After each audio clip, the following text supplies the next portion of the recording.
Ladies and gentlemen, welcome. You're listening to the WID Podcast.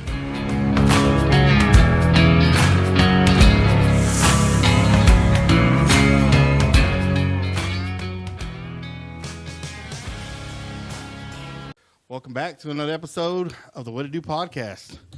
Episode 75, actually. Episode, it's a milestone, 75. It is. Man, we're almost there. We're almost to. We're going to get there. Heck yeah. 3/4 of the way to 100. We're rolling. We try and do this every Wednesday. Yeah. Every Wednesday. Wednesday. How long have y'all been doing this, by the way? Let me see, 75. So you take, what is it, 75 weeks? So a year and a half? Yeah. Oh, Jesus. Okay. Yeah, so we're trying. That's awesome. We're Some trying. dedication. I know, bro. And it's so hard because sometimes I'm just like, just not in the mood sometimes. You got to juggle life. Oh, dude. Along with this. Yeah. This was a hobby. It's still kind of a hobby, but we're taking it more serious as it gets a little bit deeper. Yeah. We did tell ourselves every Wednesday. Yeah. We're just going to, everything else gets planned around the Wednesday. Yeah. You know? So, I mean, that's how it is. I was going to try to keep it. But in the studio, we got Mr. MATT LUCERO and Mr. Greg Duran. How you doing? How are you guys doing? Doing great. Thank you Doing for great. having us. Welcome. Congratulations on 75. Oh, Thank you. Yeah. Appreciate it. Thank you. I've been listening to you guys for quite a while. Thank you for having my brother on, by the way. Oh, yeah. I had my older brother Martin. Yeah. No, he was great, man. He was great. Yeah. He's a really good guy. I've known him quite a while. Yeah, So I got to ask you, known him my whole life. is he part fish? Because, man, he could drink. Oh, yeah. Boy, he could drink. He definitely handle his own for sure. Oh, yeah. Oh, yeah. Yep. Yeah, that night we killed 2 bottles. Damn, was it 2 bottles? It was 2 bottles. Full bottles, right? Yeah, Jim Beam and some other whiskey. But boy, I And tell you. then everybody called Ubers home, right? Huh? Right. Everybody did the responsible thing and Yes. called Ubers. Since Allegedly. Since he's in insurance, everybody checked with their insurance to see how drunk they were. Yeah, well, what I did, luckily, I had a DD. She drove us all home. That's true. I was like, That's you're, right. I need you to. Yeah, we had to. I need you to stay There awake. was no way anybody was driving home that I think night. Flo took your brother home, probably. Flo. Yeah, there we go. That's right. Yeah. In case anybody's wondering who's that in the background, we got David Martinez in the background. El Animal. He's giving us a hand with our technical, with our AV equipment. Yeah. So I did have a good question, man. Well, I had a question that I'd really like to know. When did y'all start doing comedy? When did you know, hey, you know what? I'm going to do comedy. I wrote mine down. Hang on. You came with a list. I like that. I couldn't remember. I was like, when did I start comedy? My first set was September 12th, 2007. The Little River Club, when it used to, where Nachos used to, Nachos is there now, but it used to be The Little River Club. Yeah, I remember that. They had an open mic over there, and I was like, I'm gonna try it out. I had people that telling me that I was funny, just from jobs. I mean, that's really how you start. Is you're the funny guy at the job. Yeah. So, Hey, man, that's another. I could not do it. I could have not thrown me in front of a mic. A year ago, never could have done it. Yeah. Comedy, trying to do jokes in front of people, but that's like you have to have like a steel. I don't know what do you call that? balls of steel. Is it balls of steel? Cojones, bro. To get up on stage, man. Because you're having to have a conversation by yourself. Yes. A one-sided conversation. Keep it interesting and keep it funny. Yeah. And it's a perfect mixture of everything. Yeah. One of those things doesn't work out well, then it Oh, I can imagine, man. Because I mean, like I said, you throw a joke out, right, and you get no response. I couldn't do with that. Like here we talk and. Hey, everybody gets to listen to it on Monday. Yeah. You know? Yeah. So this is easy. I mean, it's just yeah. It's just us. There's not a whole, 50, 100 people crowd in front of us. Somebody might be a heckler giving us a hard time. What if I just freeze? You ever froze? Oh, yeah. I mean, that's like, I took speech class one time, and I was like, okay, this is hard. Like, that's public speaking. Yeah. Like, there's a whole art to that. Yeah, there really is. How about you, Greg? Well, like, I guess I got started like about maybe 2015, and my cousin hooked me up. He helped me out. He was a DJ at Chabber Tavern. And I told him, hey, man, can I try and do some stuff out there when they're like in between while you're doing? He's like, yeah, for real. And so I told all my friends, and we got out there, and like I had my first audience were all my friends, So I got like a lot of good support, But then like I really learned how to be a comic whenever I started going out there in front of people that don't know me. Yeah. And then that's where I got like, okay, I'm not that funny yet, like I thought I was. Yeah. But like how you say, like it's crazy if you go out there and you want to try out a joke and you don't get no response back. But how I see it is like, okay, that joke didn't work. I need to sharpen that joke better next time. Okay. And do it over again, and just make it work. If it didn't work today, it's going to probably work. That's kind of cool, though, because, you would think now. sometimes, like you say, hey, we'll tell a joke and didn't get no feedback. This is not just, hey, get it, throw in the trash. That one didn't work. You work on it because you try to, I guess, the delivery. You rework it, and there's something about it about the subject or about the actual joke itself that you're like, well, something was here that made me write it down. And then you try it and try it and try it. Luckily, I have friends like Greg, and we powwow every once a month. Yeah, we get together. Because there's also one of the drawbacks here in San Angelo. There's nowhere to do no more open mic comedy. Really, not even like Tilted Bug was the last one that I remember. Yeah, was Tilted Mic? Tilted Mug, they do like karaoke now, but we do comedy. We got a buddy, Michael Shields. He does comedy once a month out there, and he hooks us up too. He helps us get on stage. He's been gracious enough to let us get on stage before. That's cool though. Yeah, so it seems like I got a nice little group going, of comedians. Dude, that's badass. Yeah. I have a whole admiration of people that can do that because, dude, you're right. Like you said, fucking cojones. It takes balls of steel to get in front of a group of people and tell a joke. Yeah. It's hard enough to even get in front of people and even say things. Yeah. But dude, that's badass. Yeah, I mean it's been fun. It's been a ride. I did actually retire for a little bit in 2018, and then I came back to it in 2022. So I took a 4-year hiatus, and that was just like I was sobering up at the time. Oh, okay. So I had to get out of I have to get out of these bars that. Especially the ones that I used to do open mic, I still have trouble stepping in there sometimes. Yeah. I had my T-shirt business for quite some time. Yes, I remember that. I would do their T-shirts and have to go drop them off, and I would see a tall boy sitting on the bar, and I'm like, He started getting the werewolf started to come out. That's hilarious. Yeah. Well, congratulations on your sobriety. No, I appreciate it. Thank you. I'm coming up on 8 years. Awesome. Heck I like how you cheersed. You're like, congratulations. Congratulations on my beer.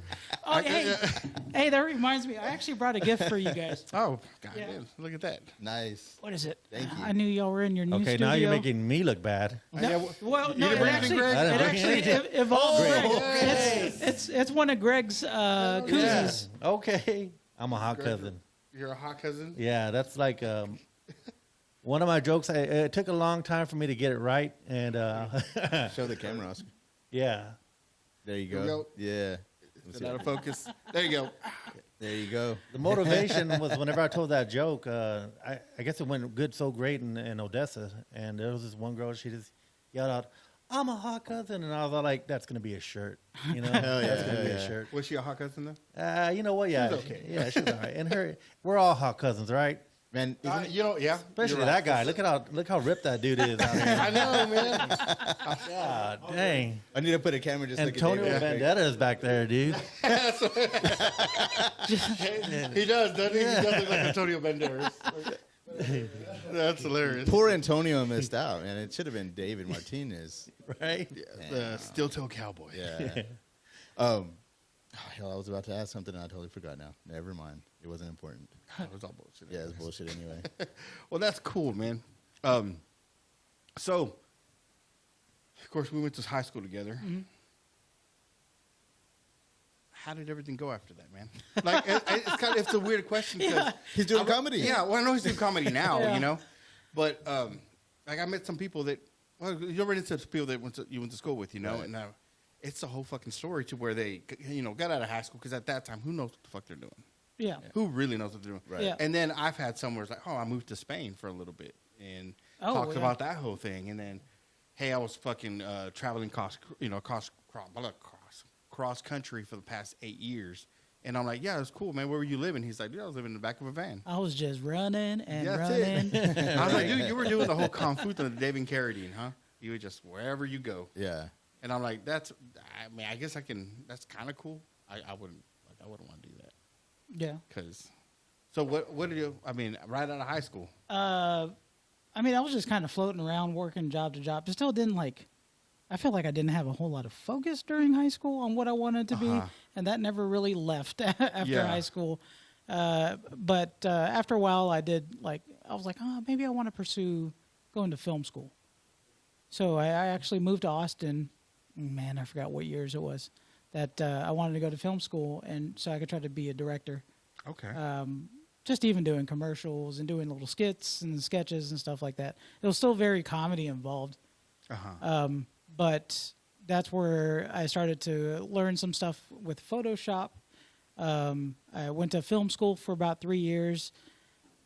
Surprisingly enough, lost focus in Austin. Yeah. But that was because I was doing comedy over there, and then I was still doing DJing, which I've been a live mix DJ for over 20 years, about 25 years, something So like that's that. kind of where your journey began, like your comedy and everything was in Austin. Yeah, pretty much. Yeah, so I was producing shows a lot here in San Angelo, and we would work with places like Shenanigans. Okay. They were really good to us, and we would just bring in headliners wherever we could. I was so producing shows. Yeah. Have you been back to Austin? Oh, plenty of times. Yeah. Okay. How's the comedy scene now? Because I mean, of course, I hear it on the radio. I hear other podcasts. If I had gone now, Yeah. I would be making it a lot better Yeah. over there. Yeah. Because the whole comedy scene, actually Austin as a changed. whole city has changed in the past 5 years. It really It's has. totally unrecognizable. Yep. Yeah. The, know. the entire, if you look at the skyline of Austin, in the last 10 to 12 years, it's a totally different city. Like the skyline is different. They've had so many buildings that just like, man, and they put them up so fast. I mean, it's just crazy. Like what I remember seeing before is like you can barely kind of pick out what buildings there anymore now because all these other bigger ones. And I think the tallest building in Texas is being built in Austin right now. Really? Yeah. So, I mean, I'm gonna give I'll be able to see it firsthand. Not this weekend, but next weekend because I haven't been to Austin in 5 years, 5-6 years. What? Oh, wow. Really? Yeah. Of course, I make my trip. I go around Austin, not to even fucking. Oh, think okay. anything. You haven't actually been in. So I've never been in Austin. Of Gotcha. course, it's growing, it's exploding. So I'm gonna get to see it firsthand because I want to go through Austin, go into my mother-in-law's house. Okay. So I'm gonna get to check it out, man.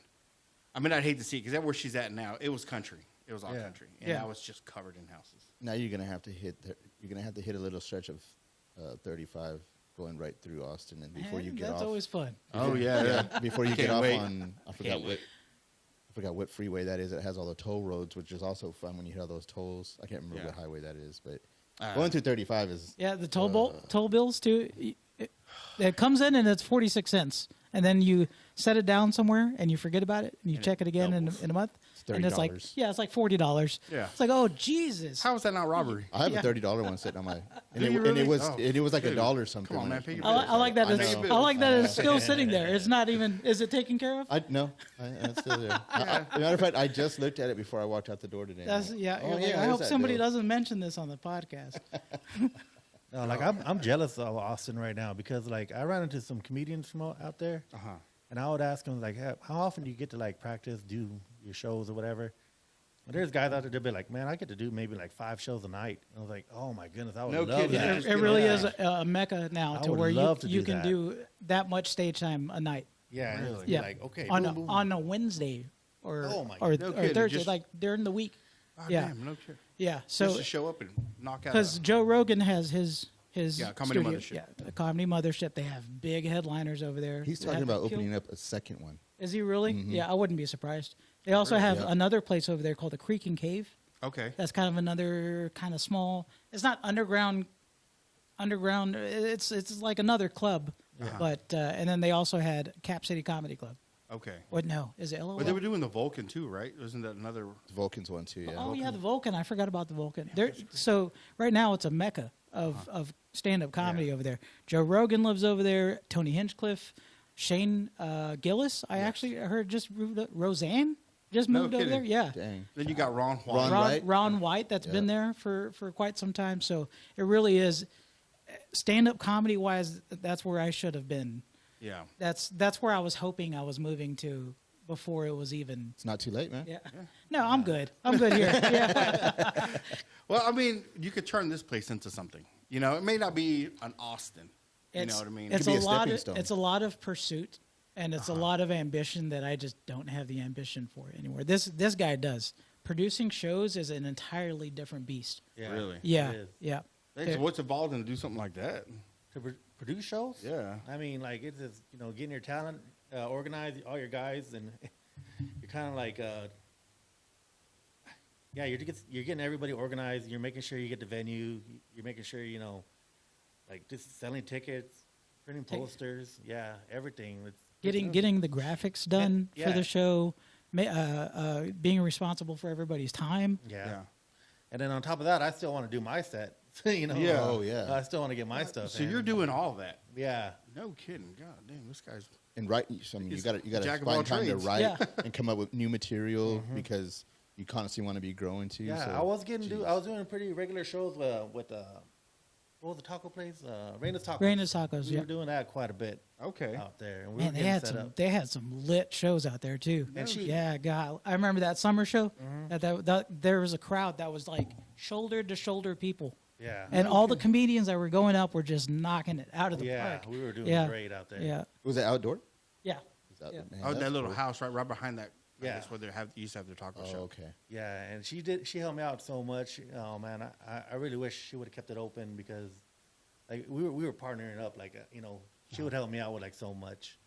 That's how, cool, man. Yeah. But luckily, like I said, I got Scott Sussex, and he lets me do it out there downtown in that studio. It's a beautiful studio. I think we've already done like 10 shows out there before already. Yeah. Is it about 10 shows really? Yeah. Because I'll partner up with somebody that wants to do a show out there, like Chris Crawford. Whenever he wants to get something done. Yeah. And 10 shows out there already. Really?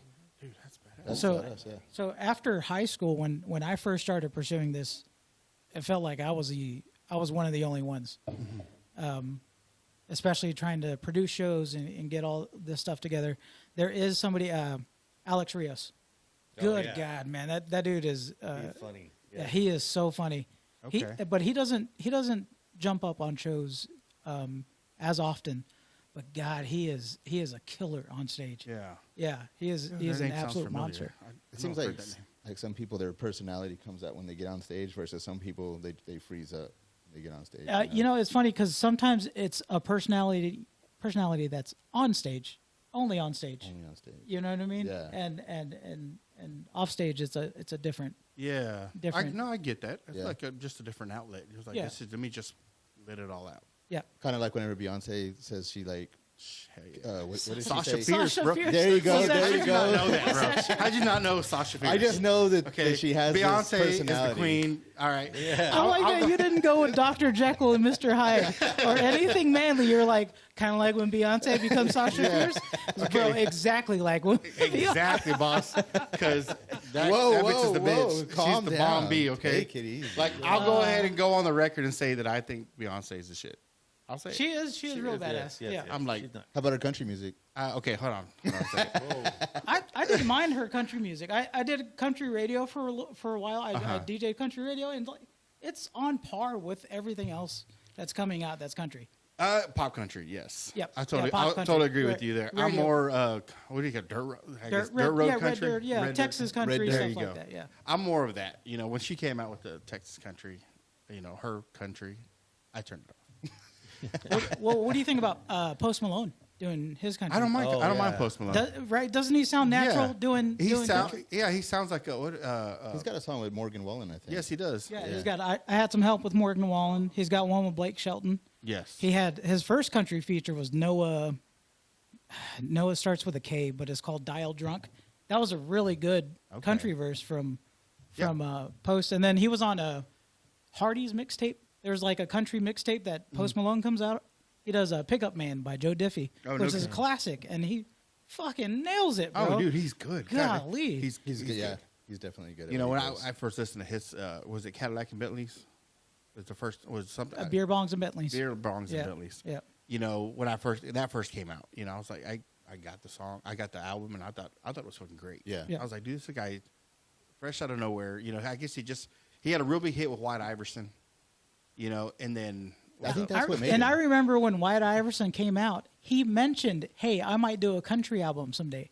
oh yeah, And it was a silly concept That's at that very- time. very like, early this on. guy is going to do a country album, and sure enough, I pre-ordered it.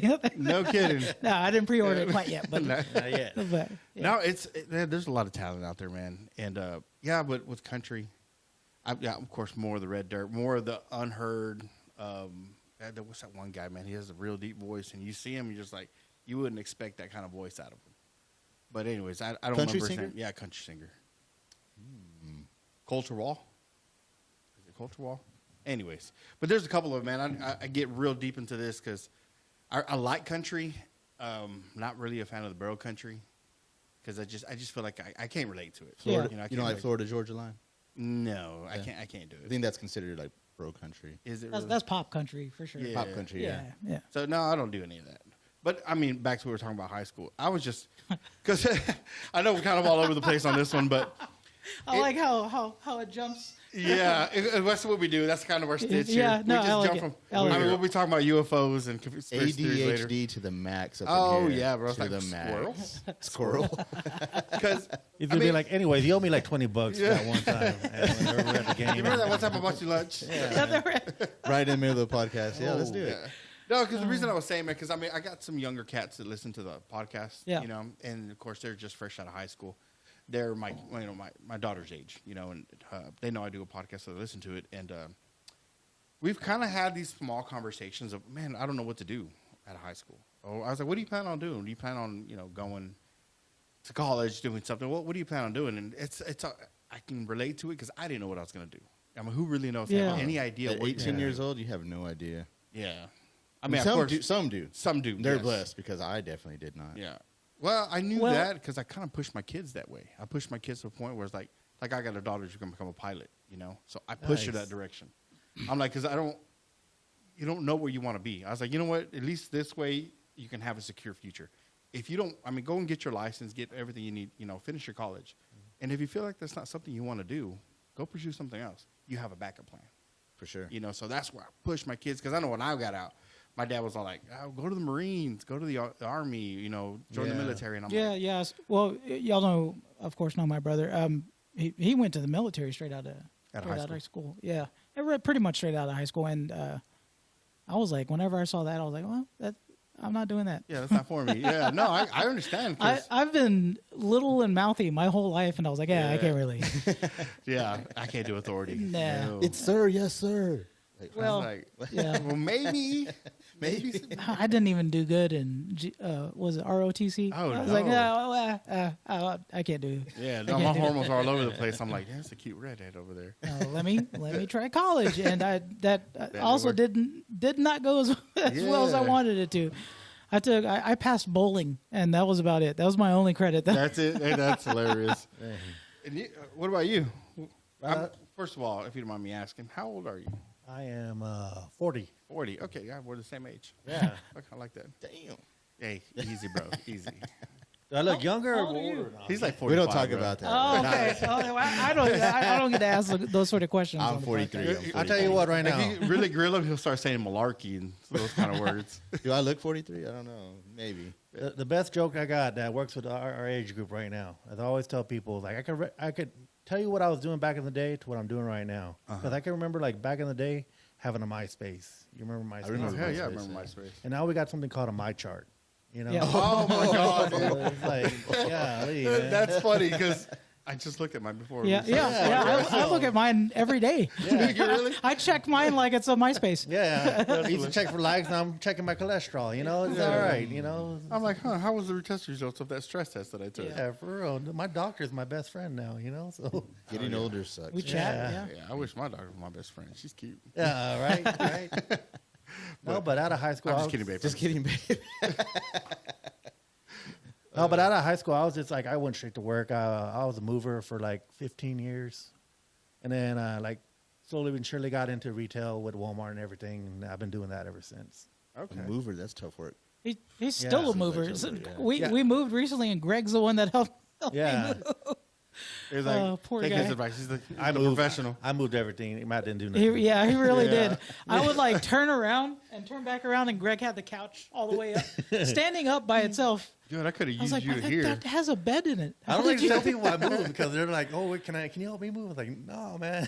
Yeah, I mean, that's hilarious. all the furniture that's in here wasn't in here. There was like a whole different, like they had their own huge desk that was here and a bunch of other Yeah. cabinets. So they had to move that stuff out and down that narrow flight of stairs. Oh no. And then luckily you have three strong boys.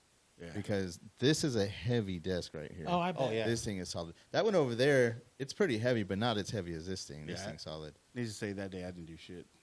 I just pointed. I couldn't, dude. Ain't no way, man. Those kids are built different. These kids are built different. Yeah. Well, I'm weak. I'm too old. You gave them the old studio, so they had some motivation. Oh, yeah, that's true. I was like, y'all, that's y'all's movie theater, game room. Y'all can do whatever y'all want nice. with it. Yeah. So, yeah, they kicked me up pretty quick. They're like, right now. They didn't even care, bro. They didn't even load my shit up nicely on the truck. They just threw that shit Chunked it on there. I was like, just get your shit out so we can move our shit in. Oh, heck yeah. That's why I got Greg. I was like, I don't want to hire somebody because I know Greg will like take care of our stuff. Yeah. No, Yep. And he sure did. we had So it fun. was We good. had fun, too. Yeah. Yep. That was when So- we do our little mini writing sessions. Oh, yeah. Oh, dude. Now, how does that work, man? Do y'all just bounce ideas off each other? And it's like, does that work, not work? What I do is I write an entire set. If I have something coming up, like I hadn't done stand-up comedy. Like I said, I took a 4-year hiatus. I kept writing. Okay. There was like little things I would write down the whole time, and just kind of work them out a little bit. And usually once I approach Greg with, hey, we need to have, I call it a punch-up night, where we listen to what we have, and then we try to punch up each other's sets. Yeah. Add this tagline, add that, add this. Oh, shit. Okay. Yeah. So to write your set, before you even kind of bounce each other off, how long does that take you? Oh, my God. That takes me probably about a week. No shit. Yeah. So that's pretty quick, I though. physically write mine down word for word the way I want to say it on stage. And the reason I do that is because it has to comprehend that it goes from my brain to the pen to the paper. And as it's writing in that process, some other stuff will fall out. Okay. Other little taglines, other little punchlines, and sometimes that ends up being the main punchline. Yeah. So, I mean, and then once I've got it all on paper, that's when I approach Greg. Okay. My hardest part about any comedy set is memorizing. Yeah. Because, I mean, once you're on stage, there's been times that I fucking blank on stage. Bro, like, my last set, let me see, I wrote it down too. So I had a retirement set that in Abilene. I did a show August 3rd in 2018. I did a show over there and I had nothing. It was in the middle of me like trying to sober up. I was trying to take care of my business. I got booked for a show over there at Top Golf. You know those virtual golf places? Yeah. So I'm trying to do that comedy show, but it's like being heckled by a popping microphone because you hear. Yeah. I mean, like every 15 seconds. So that's all you hear? You're like, yeah, that's all you hear. And I was trying to roast the place. I was trying to roast Abilene, and I had nothing. And one of the other guys that was there with me, thank you, Willie O'Gean, if he's still out there doing comedy. You know Willie? Oh, okay. Willie O'Gean, man, he's a Texas legend. But he was out there, and that dude can handle a fucking crowd like nobody's business. Yeah. So I was like, bro, I'm going to pay you an extra 20 out of my set. Just go out there and just do some extra time. Yeah. And that was it, man. You was able to knock it out. That's badass. Yeah, that was, for me, that was the show to let me know. I was like, I need to go ahead and stop doing this. I was like, because I can't be in this environment. This is more anxiety-inducing than it is fun for me. Yeah. Yeah. No, I completely feel you because sometimes I'm like, man, maybe I shouldn't drink because then I forget the shit that I was saying.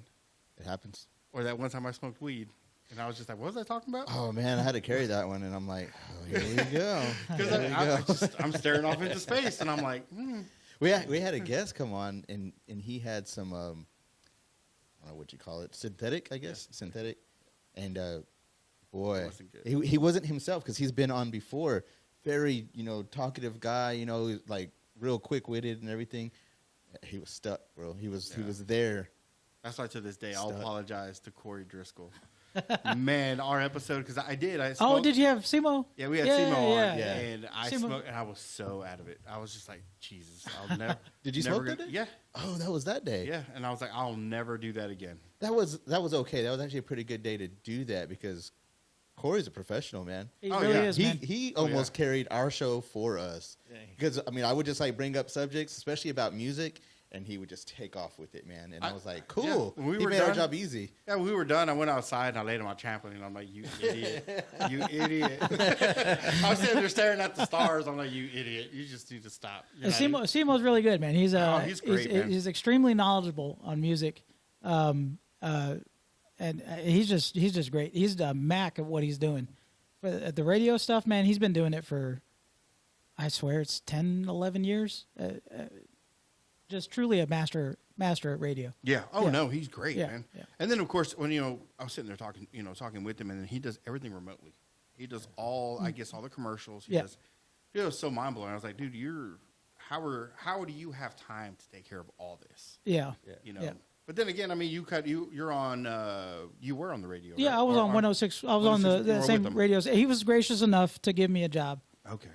multiple times. Whenever, because I work right now for a T-shirt printing company. Whenever that T-shirt printing company would get slow into their slower seasons, he would be like, "Okay, well, if you want your nighttime show, you can go ahead and do it." And Oh, no shit. Yeah, Okay. gracious enough to give me a job. That's So I'm awesome. very, very grateful for that. He's just like my radio mentor. Off and on, I did radio.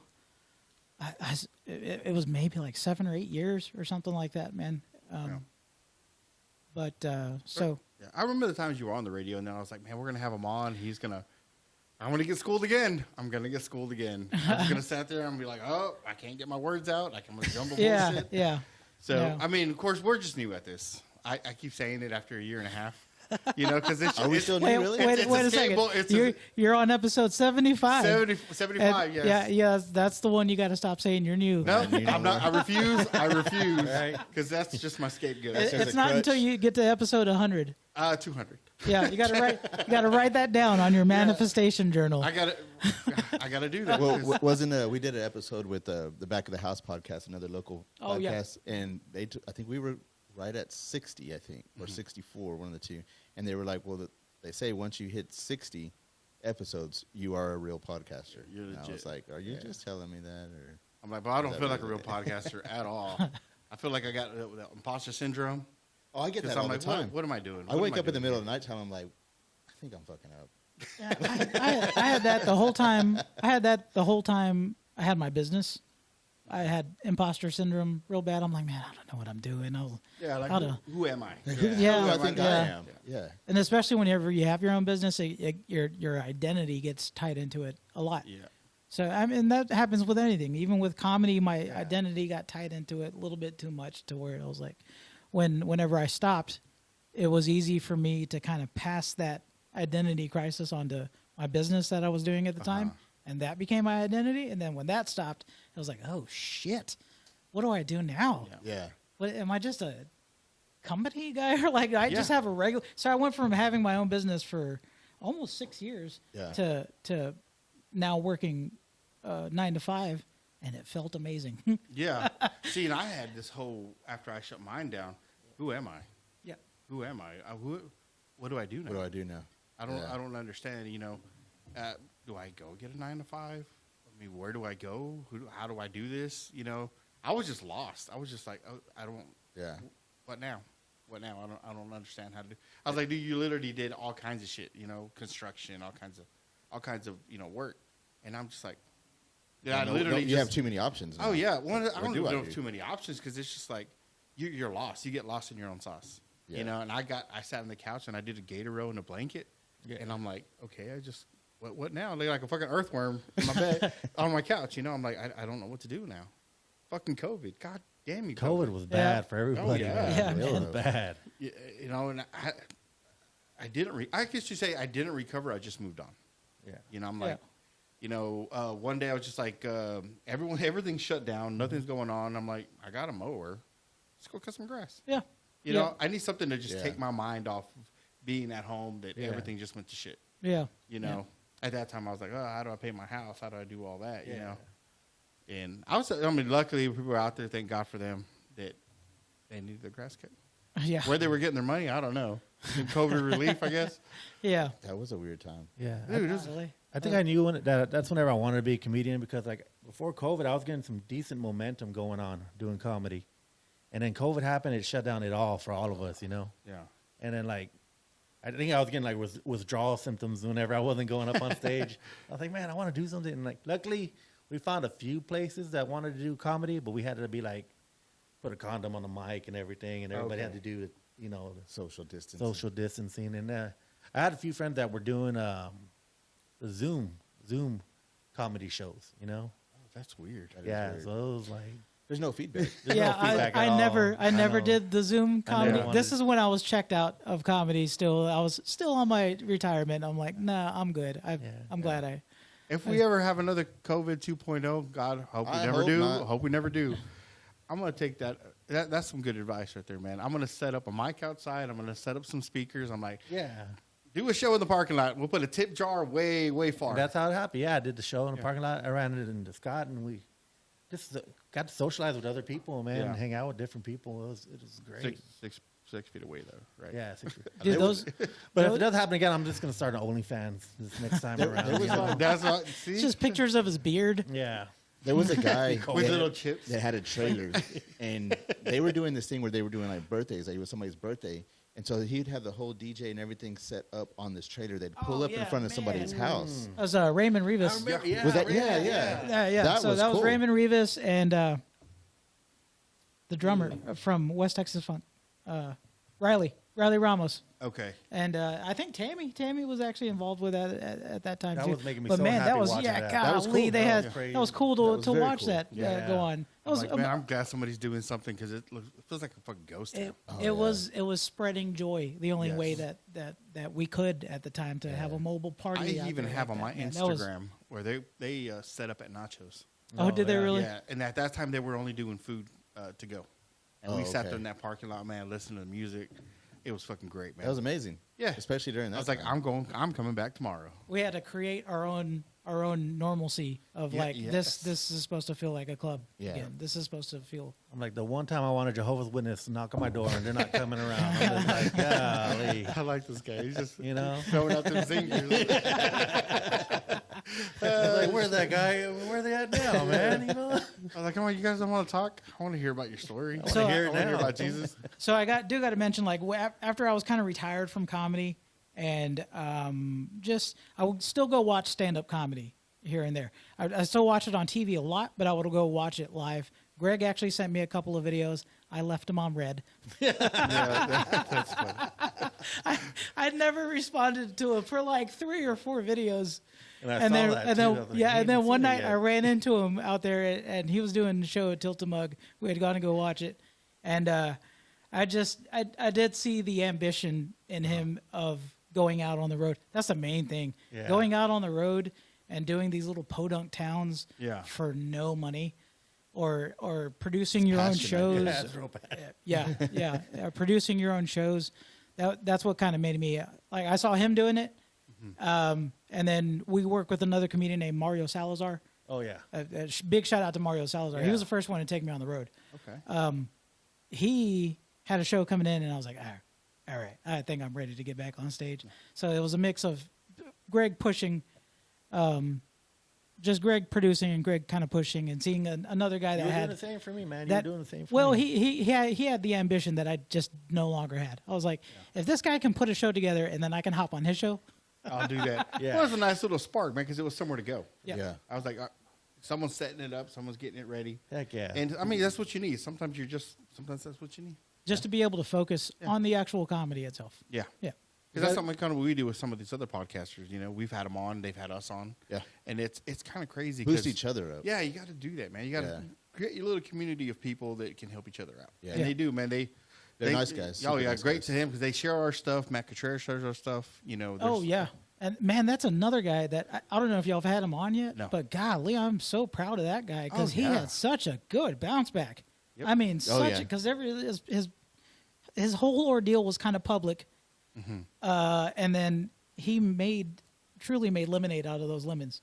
Oh You know what yeah, I mean? no, he did. Golly, like he's doing so well. We had a hip hop show. I work with Alejandro, the artist yeah. Alejandro. So we had a hip hop show. Matt came out there and freestyled.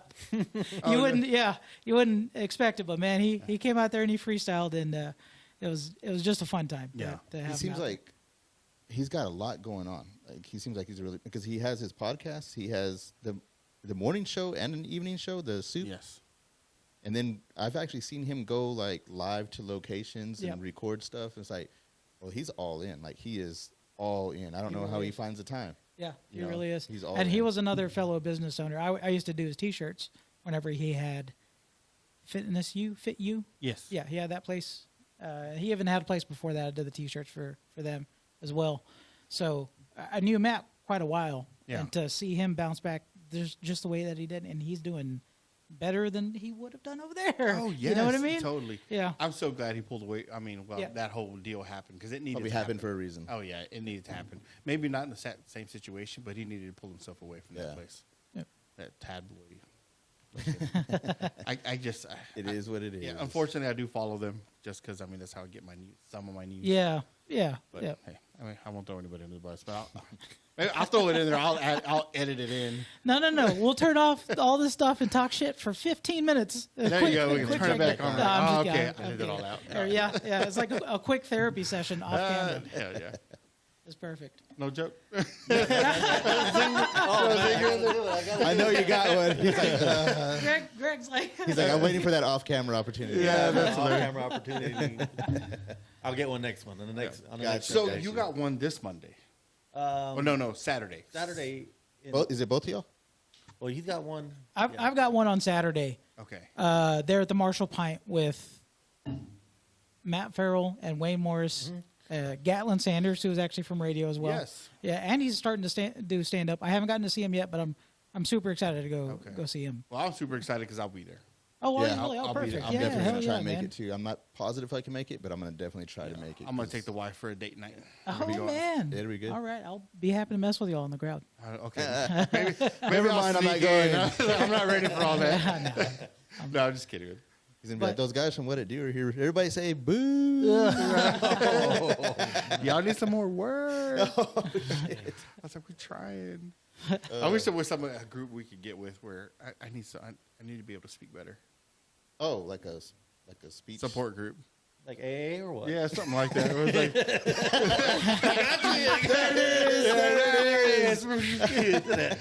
I was like, as I pick up my beer to drink, something like that, man. Where it's just like, I need some help here. That was a good one. Oh man, I was like, bam, right there. Yeah, that was good. I liked it. Heck yeah. I got one actually Saturday in Big Spring. I'm gonna be doing with Flo Hernandez and Sergio Cervantes. Oh, are you doing? Yeah, that's awesome, We're man. gonna be doing one in Big Spring. It's gonna be at a taco place. I was like, you had me at tacos, I'll do it for free. You know, like Hell yeah. so that's gonna be fun. Like right after work, drive over there and get over there. It's about an hour away. Yeah, it's about an hour out. Yeah. To Big Spring? Yeah, Big Spring. About an hour and a half, something like that. Are you featuring? I think it's an hour. I'm just gonna do some hosting. Oh, are you hosting? Oh, Yeah. okay. I like to host too. You know, it kind of keeps me in. Keeps me guessing. Keeps me like messing around with things. You know, Keeps you on top of your game Yeah, to it really host. does. Yeah. Oh, damn, that's badass. Improving. I like to improv as much as I can. So That's cool. So, as of, what are the places in town that I guess you've got the Marshall Pint, and then you got the Scott's Place downtown. There's no other places that were just like, hey, bring them all in, or set up a show, or because you said the Tilted Mo, but you said all they do is karaoke. well, they do once a month with Michael Shields. He brings in some pretty good comics Yeah. out there. Yeah. Who's Echo Shields? Michael Shields is Michael Shields. Michael Shields. He's a producer, comedy show producer, and comedian out of Monahans. Monahans. Ah, damn, I'm And West he, Texas. he has worked with everybody. He has worked with like Louis Anderson. No shit. Yeah, like he's worked with some real big wigs. Yeah. So we give him shit for name dropping every once in a while. But that, as a comedian, those are your credentials. Yeah. And Michael Shields has the best credentials out of all of us. Yeah. Okay. Absolutely. So big shout out to Michael Shields because he does produce a once a month show here in San Angelo, and he'll have us on every once in a while. Yeah. But he does a good rotation of everybody that he kind of works with. Yeah. Yeah. So like I said, he's worked with some big. I mean, there's some bigger people that I've forgotten to name that he's worked with, but Yeah, it's a long list. That's why we can't name them all. yeah. It's a huge But list he'll of be happy people. to tell you. Ask him. Yeah. So we'll have them on and just start name dropping. Yeah. I was like, ooh. Yeah. About 15 minutes of names. Yeah. No, we haven't even talked we- about anything else. You're just we- name dropping. We their always names. give them hell for that, but that's just I mean, what you got do to. as your comedians. buddies, As yeah. you comedians, you get to razz each other. Heck But as yeah. soon as somebody else starts talking shit about one of my friend comedians, like, you're not allowed to do that. Yeah. Oh, yeah. You haven't built that trust like we Yeah. have. You don't get to take that from me. Right. Like I don't want people talking to you, Abraham. I don't like that. Hey, man, it's not me. It's not me. I was like, hey, wait a minute. What's going on over there? Huh? I- Are we and gonna I'll- start a podcast over there? Is that I'll what tell y'all you, doing? there's something that doesn't. To me, there's nothing that bonds a team of comedians more. I don't know if this has happened to you, talking Greg. shit to each other. No, like, no, yeah. no. Well, not only talking shit to each other, but going and doing a show, and the crowd is real rough. Yeah. And it feels like it's just the comedians versus the crowd. And good God, Oh, okay. yeah, I can totally see that bond. yeah, yeah. Yeah. Yeah, because just like, dude, that was so hard. That was a rough crowd. Yeah. And then you even like will give each other, like, while you're off stage, you kind of give each other, oh, here's the zinger for that guy. Here's the zinger for that guy. Yeah. Okay. Yeah. How do you, when you're on stage, I'm sure everybody that's a comedian or people that go on stage has a bomb. How do you work through that? Like, it just seems like me, I'm done. I'd probably just walk off stage if I bombed. You quit. You quit for 4 years. And then you come back. and then Greg over there shines a light on the comedy world. I'm like, all right, I'll come back. I'll try it again. Okay. No, but Seems rough though. I mean, to the psyche. God, you know what I mean? it really is. It really is, because with doing a comedy show, it's like, here, I'm presenting my best material I have at this time. Yeah. and y'all can either receive it or not. And sometimes it's the crowd. Sometimes your delivery isn't all there on Yeah. it. Sometimes, like with that last show that I had in Abilene, like my brain wasn't all there because I was dealing with business and other stuff. There's other things that factor in. But golly, bombing on stage is the fucking worst, bro. It is. That's why I'm like, I don't want to read the comments. I Yeah. don't think I can handle that. Oh yeah, like, yeah. you I guys- heard you mentioning that. Yeah, I don't think I can handle that. The comment section. I mean, we still encourage people to comment, but it's like, I don't know if I want to read it. Yeah. Yeah. But be nice. So be nice about Yeah. it. Yeah. Don't be a Yeah. dick, bro. Well, hey, what's the worst comment y'all ever had on there? I don't know. We don't You read don't them. write it? No, there's one, because that's why you don't want to read. You went No. through and you read something, because just the way you answered that, you're like, there's nothing. There's nothing. I don't wanna- Nothing. I don't We wanna- deleted it. I don't want to talk about it. I'm not going to give her the satisfaction. He said, No, I got one time because I used to post my stuff on YouTube all the time, you know, like my stuff that I thought was real good, you know. oh yeah. And I was doing one, like, it was a open mic at Penny, whenever they had open mics out there. You could do them. And I was really happy because I was able to go back and forth with the audience member. Like, we were making each other laugh, you know. We were doing a good time. So I posted that, and then the one comment I got was this, like, this guy just said, man, that dude in the audience was funnier than you. I was like, oh, shit. You know, like, is this my dad? I swear. Dad, you know, like, stay off of YouTube. I didn't even know you knew how to get on there, Dad. No, he's real supportive of my dad, actually. No, that's good, man. Well, my dad's not around, but he Yeah, would like- be. yeah, He'd be yeah. like, oh, man, my son's got a podcast. He He always, probably would have comment, you guys suck. You guys, you'd be the first one. yeah, bro. He always tells me, like, whenever I go out of town, I do this, represent that you're from San Angelo. I was like, that's cool. Nobody cares, Dad. You know, and then he's like, but only do that if you do good. If you do bad, tell him you're from Abilene. Something. That's hilarious. Yeah. Well, we are going to have a guest in here, and that's what I was going to ask him. I'm like, hey, when you get nice and big, when you get all big and shit, you know, are you going to represent that you're from San Angelo, or you're just going to be like everyone else that has made it famous here, or singers anyways? You're either from San Antonio, you're from Corpus Christi, Austin, you know. yeah, like, and I'm like, come on, man, you're from San Angelo. Yeah. Why don't you? This is where you started. Why don't you represent San Angelo? It needs it. True. It needs it. I definitely would. If I ever got famous, you know, I'm definitely going to represent San Angelo. Like, Yeah. Yeah, I'm not trying to get famous. Shoot. I'm good. I am good. I mean, I wouldn't mind it. Yeah. Maybe the money. Just, you not know. the comments. Not the comments. You Gotta say keep all the all this to comments. yourself. Yeah. I'm never gonna read them. You hear about my Netflix special? He said he's from Austin. Dang. I think I know that guy. No, I don't know you, dude. I don't know you. Dude, I have you on my show. Like, yeah, what? No, that wasn't me. That wasn't me. Yeah, we're gonna try to give him a shout out. He sends us a cease and desist. Oh shit! Don't bring my name up, guys. You're from Cincinnati. I'm from Austin. No. Y'all are the best. Y'all are best already, man. This is a great show. Man, I appreciate it. For real. Like I said, I can't wait for the show Saturday, man. I'm Yeah, excited. It's gonna be fun. Yeah, I'm excited to see Gatlin. It's cool to see somebody new. Yes. Somebody just getting into it and kind of seeing where he is now, and then where he'll be in a year or two. Is this going to be his first show? No, if I'm not mistaken, it's like Probably. his second or third. Yeah, Okay. second or third. Yeah, Yeah. but he's been doing pretty good. I saw him one time, and he's got some real potential. He's got the energy for Well, it. after years to hear him on the radio, Yeah. man, he was Yeah. just throwing him out there, and That- I'm like, man, that guy would be. He would That be does good. kind of go hand in hand. Yeah. It Ra- does. It radio does seem and- like a yeah. lot of guys that are out doing what y'all are doing have some type of radio experience or some type of DJing experience, and I guess that helps them as far as having their voice. You know what I mean? Yeah. Doing the DJ thing. So I mean, that's interesting to see. So what the fuck are we doing? We're We're old. we Phil. just started. We said. Remember? Yeah, I mean, but We're- still, we're what still new. possessed us to do a fucking podcast? Well, I knew what possessed us. I mean, yeah, we did possess us. I already forgot. but did you see? I remember because I was all in. Okay. No, I was just okay. You're right. You were all in. This is your baby. I was just like, you know what? I'm gonna help you out. I'll help you with all the technical part of it. You know what I mean? And I'll just be like Joe Rogan's Jamie. You know what I mean? Yeah. I'll just be that guy off to the side. You can have your ordeal with a guest, and then somehow I ended up in this chair. I have no idea Yeah. how that happened, but And then that's how it happened. Editing, yeah, there you go. That's how the story ended. doing the hardest job out of. Oh yeah. It's not easy. When he said he was gonna do video, I'm like, who's doing video? I'll take care of all that. And I'm like, okay, fucking awesome, because I don't know what the fuck I'm doing. Like I'm. This might as well have like the little cushions on the side and a leapfrog, because that's as far as my technology goes, man. That's it. I was like, the cow goes moo. There you go.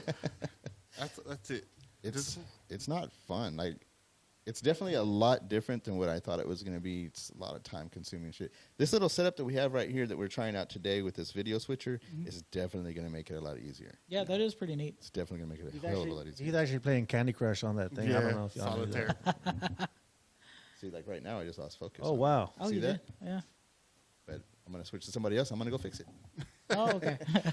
But that's great, guys, man. I'm so glad that there's, like, I knew there was always like people that were doing stuff. You know, there were so few far in between. Yeah. Of course, this Yeah, we're it really talking was. about years back during COVID and stuff like that. Nothing was happening. You know, Yeah. and I'm like, man, I hate for a town, which I guess with people with because I mean it's a retirement community, but those people are aging out.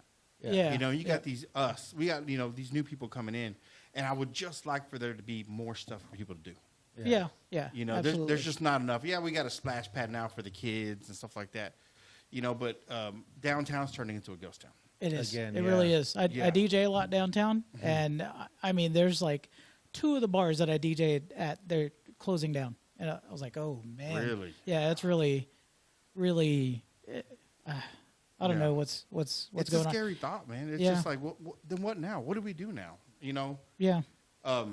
luckily there's Marshall Pint. Thank God for them, because they're doing their own shows. You know, or Yeah. they're doing shows there. Yeah. Whether it be a comedy or whether it be like the other drag shows that they're doing, which is great. I've DJ'd for a couple of those too. Did you? And they are lit, man. I hear. I've Good never God. been. Oh, a sea of people just clapping hands at 11 a.m. on a Sunday, the Lord's Day, and it's just blah, blah, blah. I was like, God dang. Yeah. yeah. I heard it's pretty awesome, man. You know, because my wife's been to a few of them. Yeah. They yeah. go because we got the salon right across the street. Oh, okay. Yeah. And they go over and they have their brunches I there. imagine they're not very shy. Oh No, not mean- not at all. But they're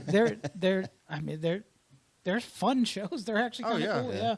Yeah. So I've DJ'd a couple of those, and they've always been really fun. They've always been the best crowds, most interactive crowds that I've gotten to DJ for. That's awesome.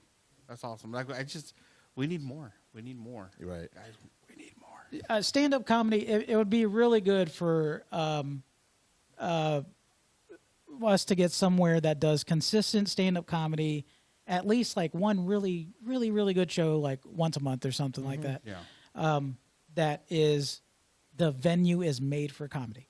Okay. You know what I mean? Yeah. Because whenever you go to comedy club, it's kind of like low ceilings. There's the actual stage. There's a time setter up in the back. The wait staff is kind of accustomed to working around whenever the headliner goes on stage and stuff like that. Yeah. So that would actually teach people, because the harder part too with doing stand-up in San Angelo is that you have to teach the crowd how to be a stand-up comedy crowd. Because there has been, I've seen shows that like somebody is watching in the front row, watching a video on full blast during a comedy show. Yeah, really, completely oblivious to like, hey, you're kind of disrupting everything going on right now. There's something wrong with those people that are comfortable enough to have a video on full blast, just out wherever supermarkets. You see at a comedy show. Yeah, that happened last week at my buddy Sergio. Whenever that other show. Wonder Mines Brewery. Yeah. Like, it was everybody out there was from San Antonio, you know, like, dang, they drove all the way over here to, you know, do comedy. And there was a group of ladies that were out there. They just started talking amongst themselves, you know, during everybody's set. And then finally one of the comedians called them out, you know. Hell yeah. And, like, roasted them good. Like, roasted them so good that they left.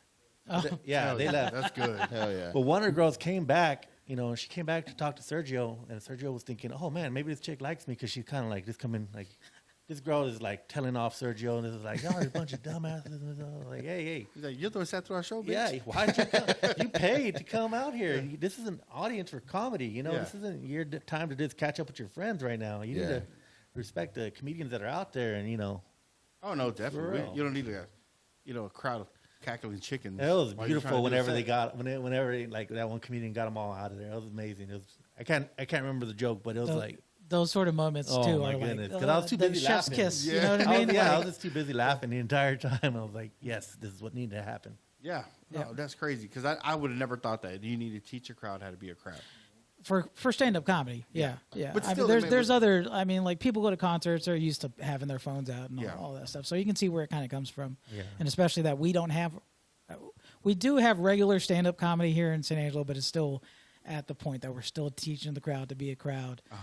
Usually, whenever we've been to comedy clubs, it's been like the opener or the host will make an announcement. Don't be on your pagers or cell phones or whatever. I don't know who's still using a pager. That just kind of flew out. Old school drug dealer out there. Yep. So you got to put your readers on. Yeah, I gotta go make a call. Yeah. Is there a payphone outside? You know, like it's important. It's 911. Yeah, for real. That's hilarious. So yeah, it's part of still like you still have to teach a crowd to be a crowd. You still have to do those sort of things.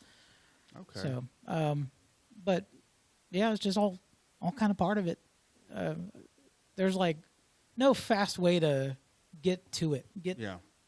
You get 10 years under your belt. You have to do the 10 years of whatever you're doing. You know. Yeah. Oh, you got to go into it. Damn, that's fucking. That's badass. Like it's badass. You know what I mean? When it's interesting. It is. That's kind of why that was another reason why we kind of started doing this. We were interested in what people around San Angelo were doing. Like, what are you into? Like, what people are doing for money. Yeah.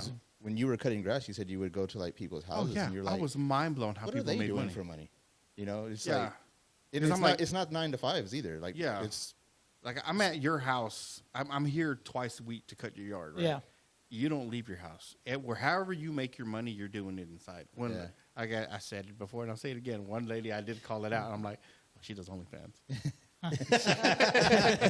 And I was right. She happened to pop up because on Instagram, she just those people you may know, and I'm like, so I happened to hit her page, and it sent me to a fucking OnlyFans page, and I'm like. I like how you're like, she popped up on this. Bro, I wasn't stalking. Looked her up immediately. I looked through her mailbox, and then it took me like 10 minutes, so it wasn't really. You tried 10 minutes to find her. You tried to use the "what it do" email, but it was already in use. Like, fucking Abraham, look at him. Like I use my friend's email to sign him up for Grindr, and I'm like, email already in use. I'm like, oh shit, hey bud. What happened there? Yeah. So I always thought that was cool, the way different people made money in this town, you know, and it's absolutely mind blowing. There's people in this town make absolute crazy money. Oh yeah. Well, doing this as we've been doing this in our little journey of, and especially of me, of learning all the ins and outs of it, watching YouTube videos. I'm YouTube University at that. But content creators, that's a full-time job for a lot of people. Yep. And I didn't realize that until we started doing this. This is people's livelihoods doing what we're doing. Yeah. My buddy's daughter, her name is Autumn Salazar, and if you look her up on TikTok or YouTube, Oh, dude, she's huge. yeah, I'm just like, dude, like she's like I guess 25 million followers on all of them. I was like, yeah, and then I go and see my buddy, he like, cause I'm friends with him on Facebook and going on vacations. I'm like, dude, your daughter's that. Killing I'm it, happy. bro. I'm happy for him. You know, I love the success that she's got. Oh, You know, sure. It's I like good that to blue hear. Porsche she drives. Oh, The yeah. color. That blue. Like a baby blue? Yeah. I think I've seen that one before. Okay. I was like, That is a nice car. That is nice. Yeah. She drives a Jeep too, and like we're both Jeep drivers. So sometimes I'll give her a duck, and she'll give me a duck or something. You know, like Okay. My daughter. What is the issue with the duck?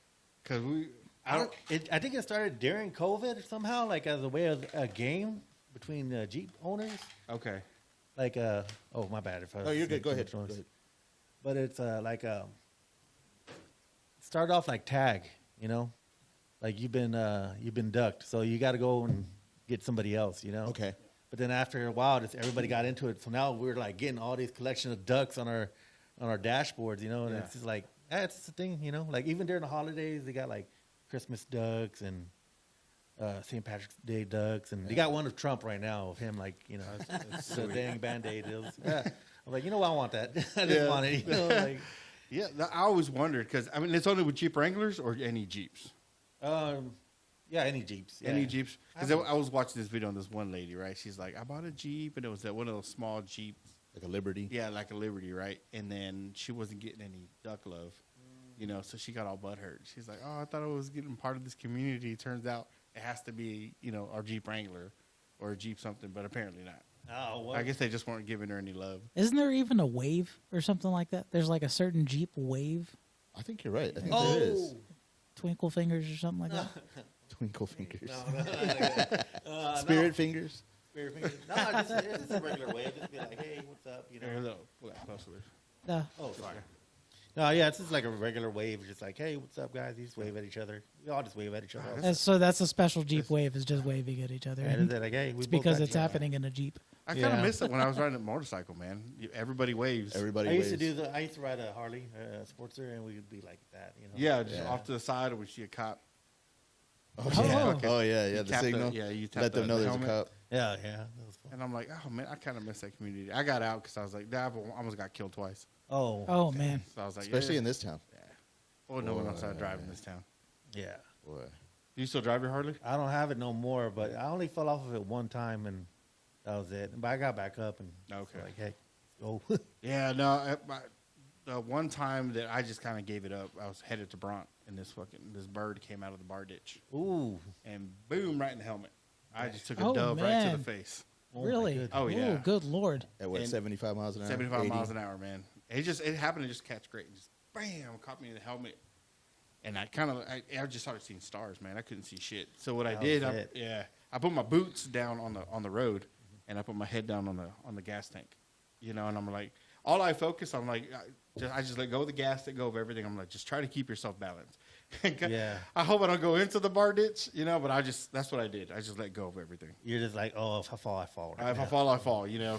And then I happen to Jesus, take the wheel. yeah, it was. basically. Yeah. So I rode to a stop, man, and I was able to have enough, you know, I was conscious enough to put my kickstand down. So once I did that, well, I just like, blah, I just threw myself off to the side, laid in the bar ditch for about a good 30 minutes. Yeah, dang. Boy, God, that sucked. God, it sucked so bad.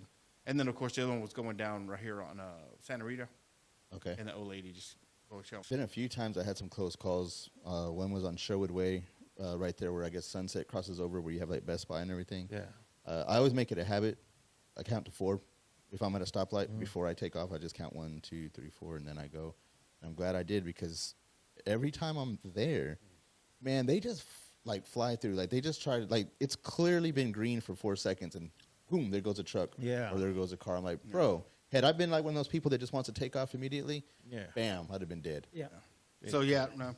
I got rid of mine because I'm like, if you now that you don't have yours, it was probably a good deal. Yeah, it was. Because I mean, like everyone says that owns a motorcycle, it's not if you get in an accident, it's when.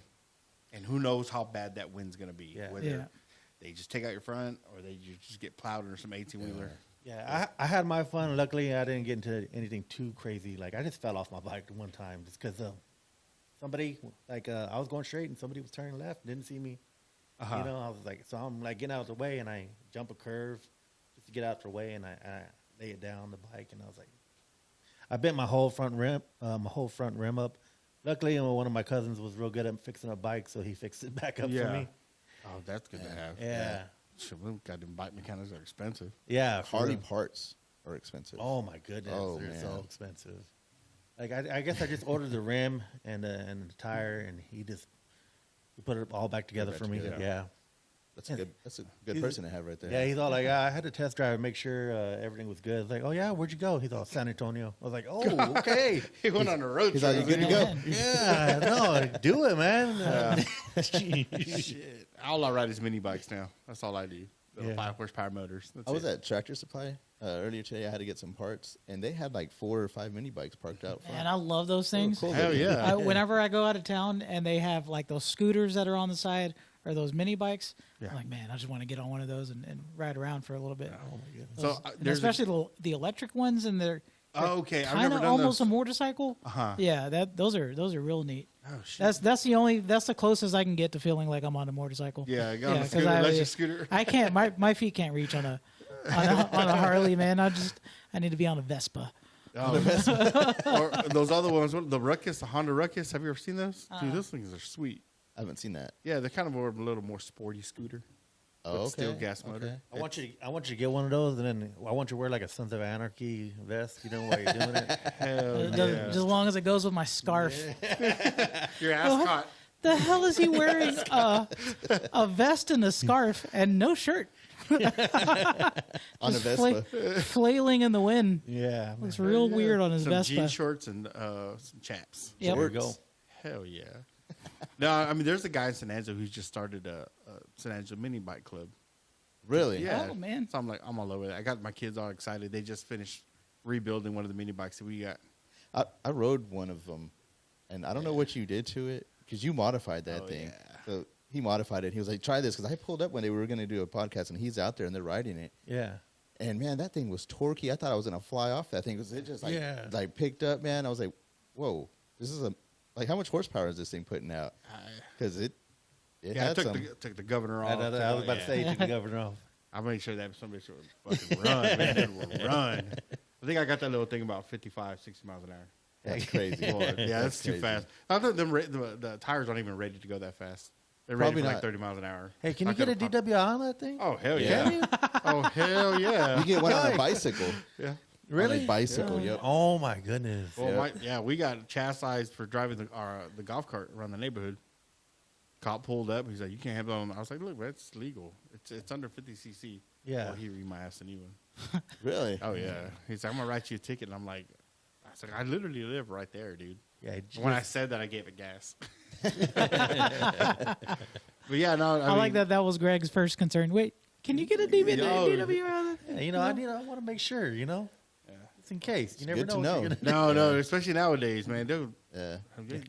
I have heard stories. I mean, I have heard stories of people on bicycles. They didn't know. Yeah. They went somewhere. They had a beer. They thought they'd be fine, and they're kind of like doing some weird thing on the road, or they're going the opposite direction on the road. Yeah. And they get pulled over and get a DWI on a bicycle. Oh, That's because that cop was being a dick that day. I'm sure. Yeah. I'm sure that's a lot of it. Yeah. You know, because at the end of the day, it's the discretion of the police, of the officer that pulled you over. But I'm like, come on, man, I'm on a bike. Would you rather? It's crazy. Because I thought it had to be motorized. Yeah, me too. Yeah. At least.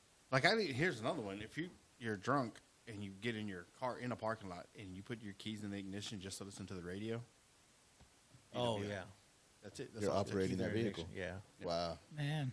I'm like, dude, I just have the radio on while I'm waiting for somebody to come pick me up. Nope. That's crazy. I only know that because that was my cousin's deal. He got a fucking DWI because of that.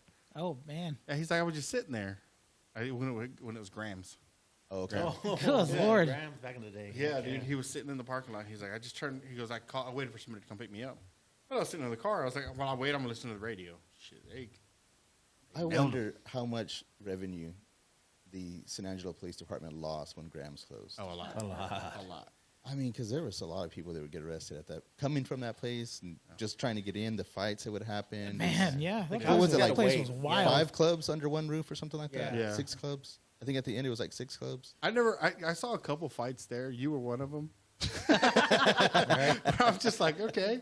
I got all gun ho and shit. I'm like, hey, he's in a fight. I'm going to go back him up. And I get out there. I'm like, oh, yeah, no, I'm not getting him up in that one.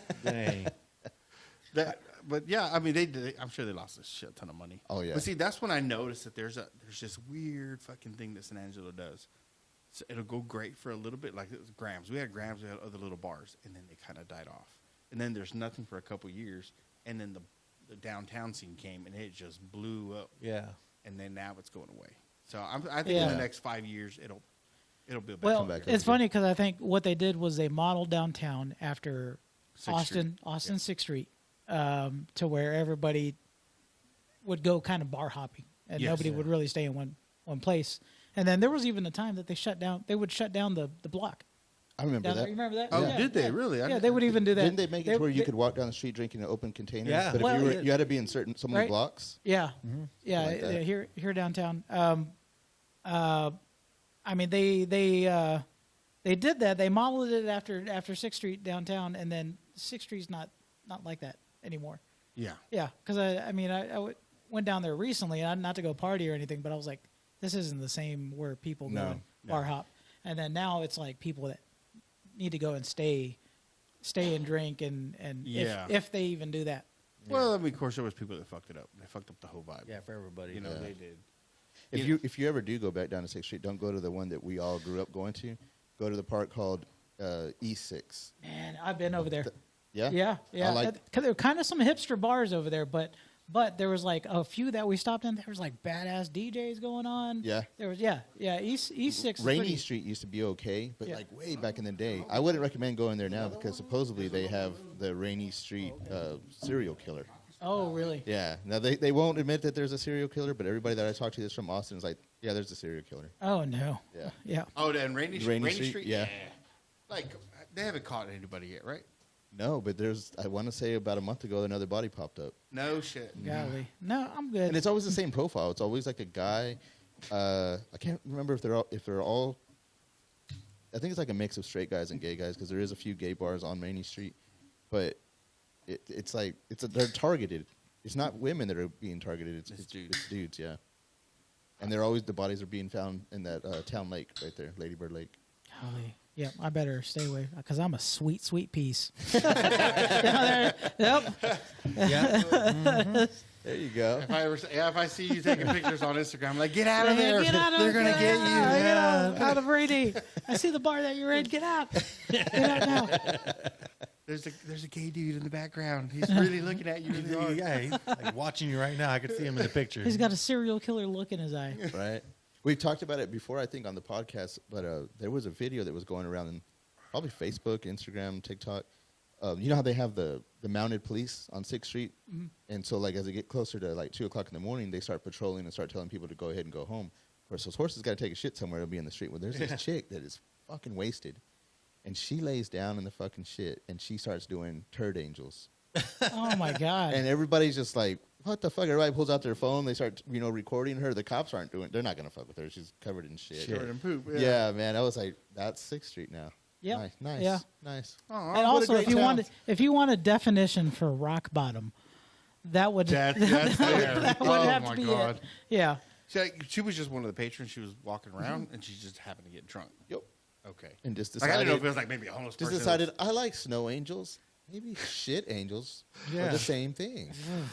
I mean, obviously, there's 6th Street. You see, who you hasn't do. seen some weird shit? I saw a pimp get his ass kicked by his hose. Yeah. Yeah, bro.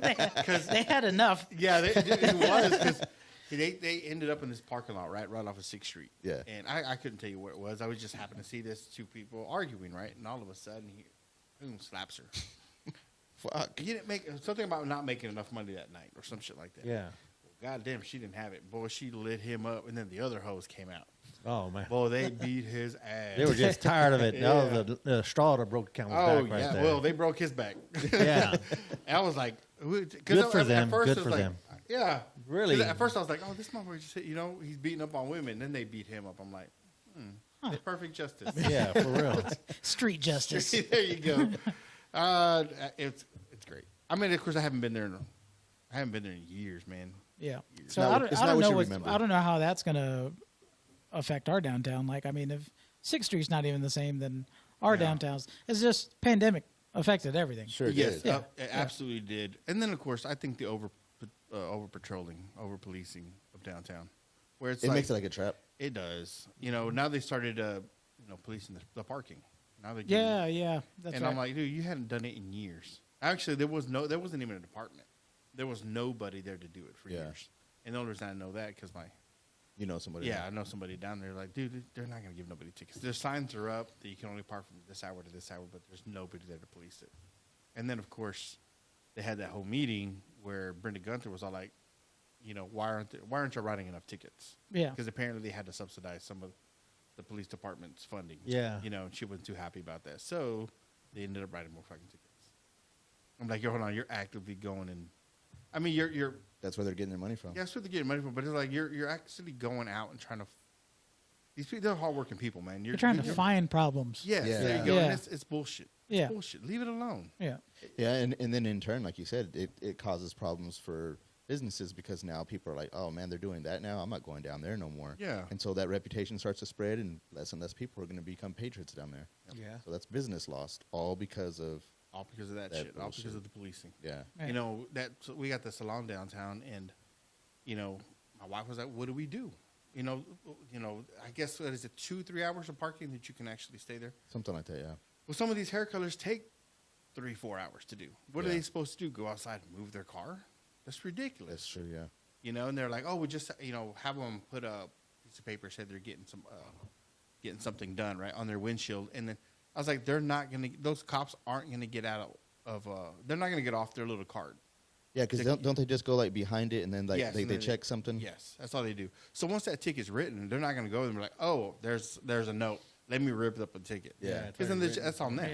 Yeah. They're not going to do it. They're just going to shove it right next to that little note, and it's bullshit. Yeah. It's bullshit. And the other part of that is they're like, is this person even going to come in and fight it? Because they're banking on you not fighting it.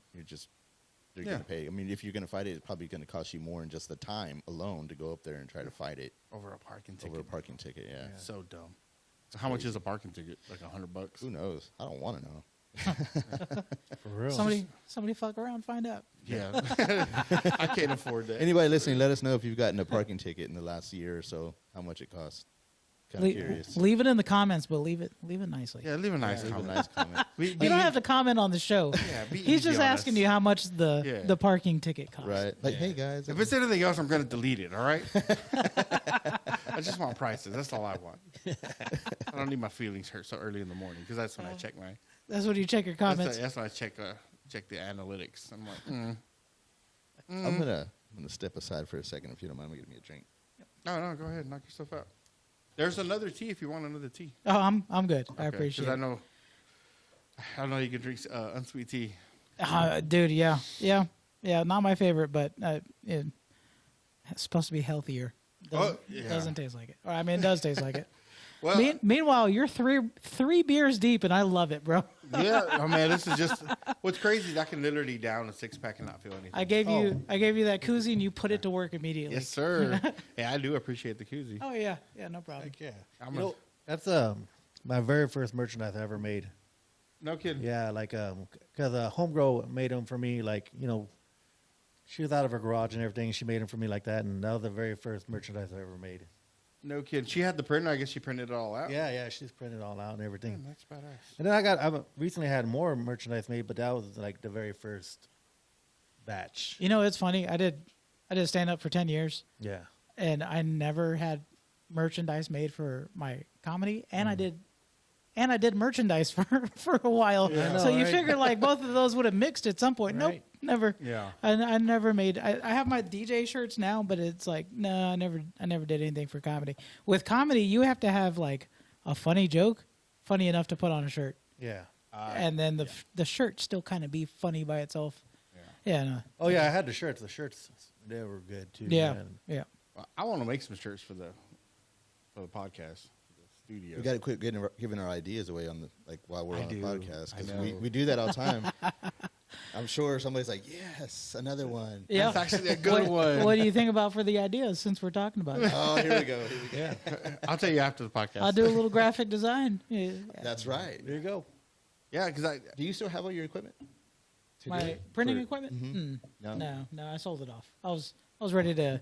That was a lot of stuff to store. I mean, there was a lot of inventory, a lot of I imagine. Yeah. Because you did screen printing, right? screen printing, physical screen printing. Yeah, and I did it for almost 10 years. I wanted to be like a screen print master. I was pursuing classes. I was doing business classes and stuff like that. It's basically taking myself to business school. Yeah.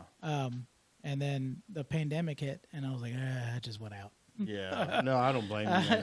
Yeah, and it really was like a weight off my shoulders, because having the business for so long, it was just like struggling every month, day. Yeah. every day, every month for almost 6 years. It was Preach, man. God yeah, damn. golly. People don't understand that, man. They just think, oh, you're the business owner. You're making the bukus of money. You Yeah. don't have to listen to nobody. It's like, you don't understand. Is it if I don't make enough at the end of the month to pay all my bills, I'm done. Yeah, Like I used to tell you, wake up Monday morning, I have to make X amount of dollars before the end of the week. golly, it was. And God is so stressful. And it was one of those things that it would keep you up at night. Mm-hmm. And it's like, and they really do. People think you oh yeah, you own a business. You have some money. You have some sort of credentials. You have some. I was like, I slept here last night. Yeah. Do I smell like it? I feel like I smell like it. Yeah. But, No, yeah. they just don't get it. A lot of people just don't understand that. What the commitment and the work that it takes to have your own business. It really does. Literally, I never really understood it till I started. This whole, you're the first one in, the last one out. Yeah.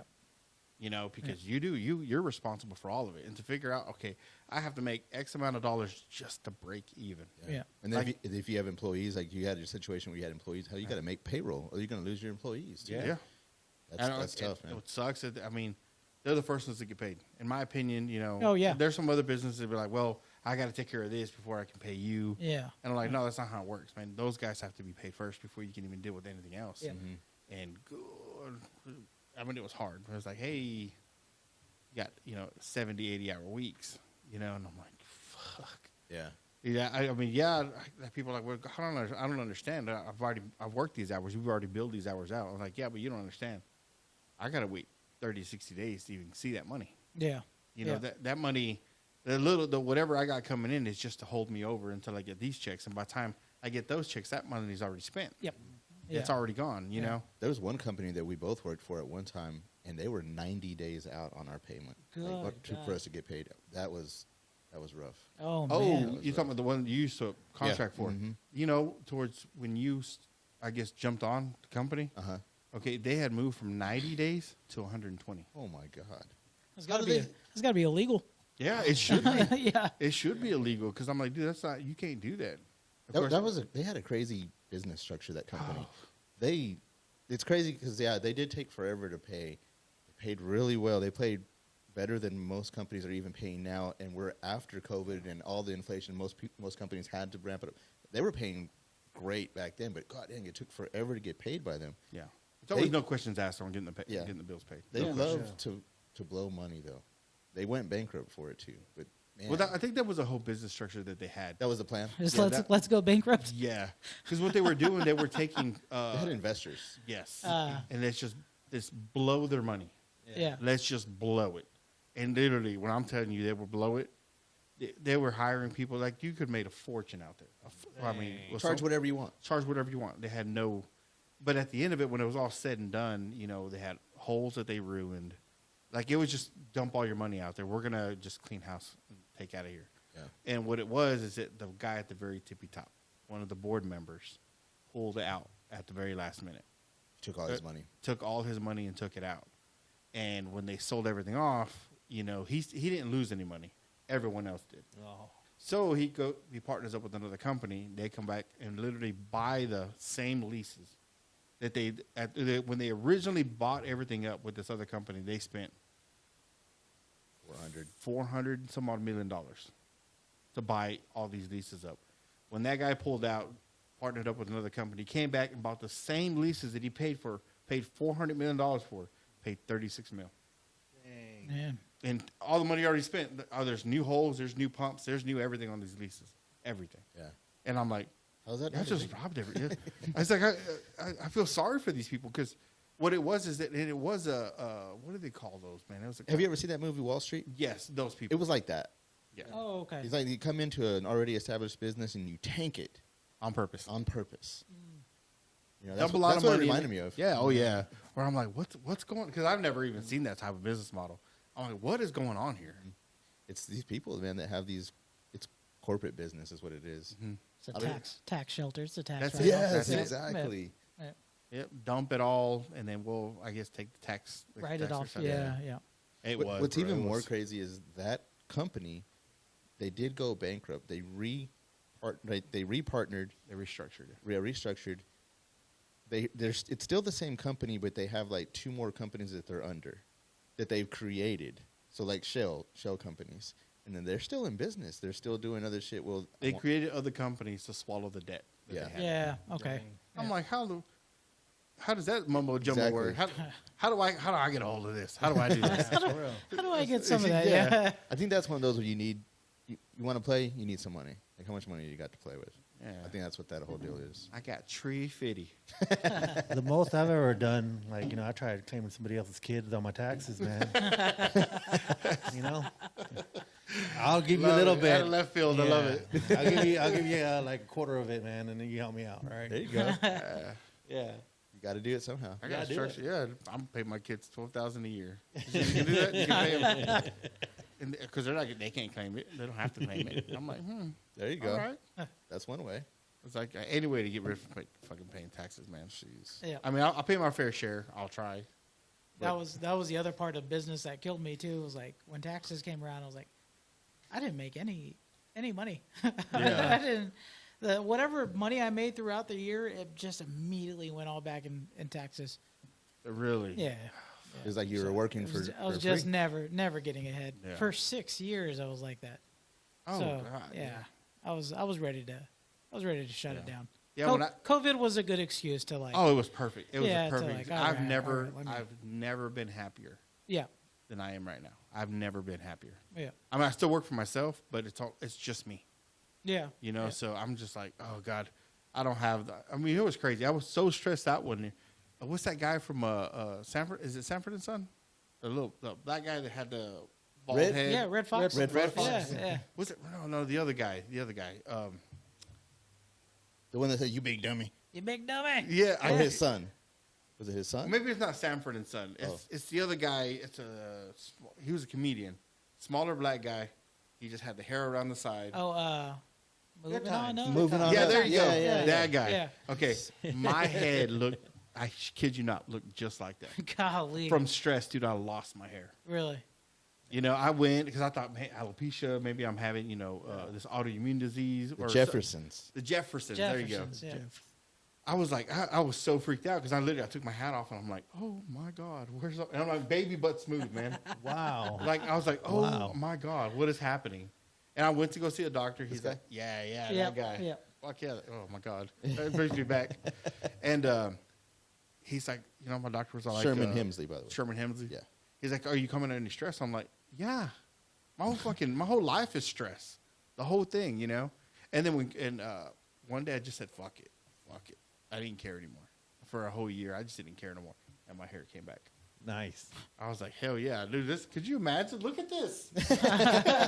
Could you me bald, bro? Could you imagine me bald? Stress Oh, is a my motherfucker, bro. Yeah. Bro, it's something else. I was having fucking heart palpitations. Ulcers. Dude, yeah, I was gone. I was like, all right, that's it. I'm going to die. All I got left now is a fucking heart attack. I kept wishing my hair would grow back, man.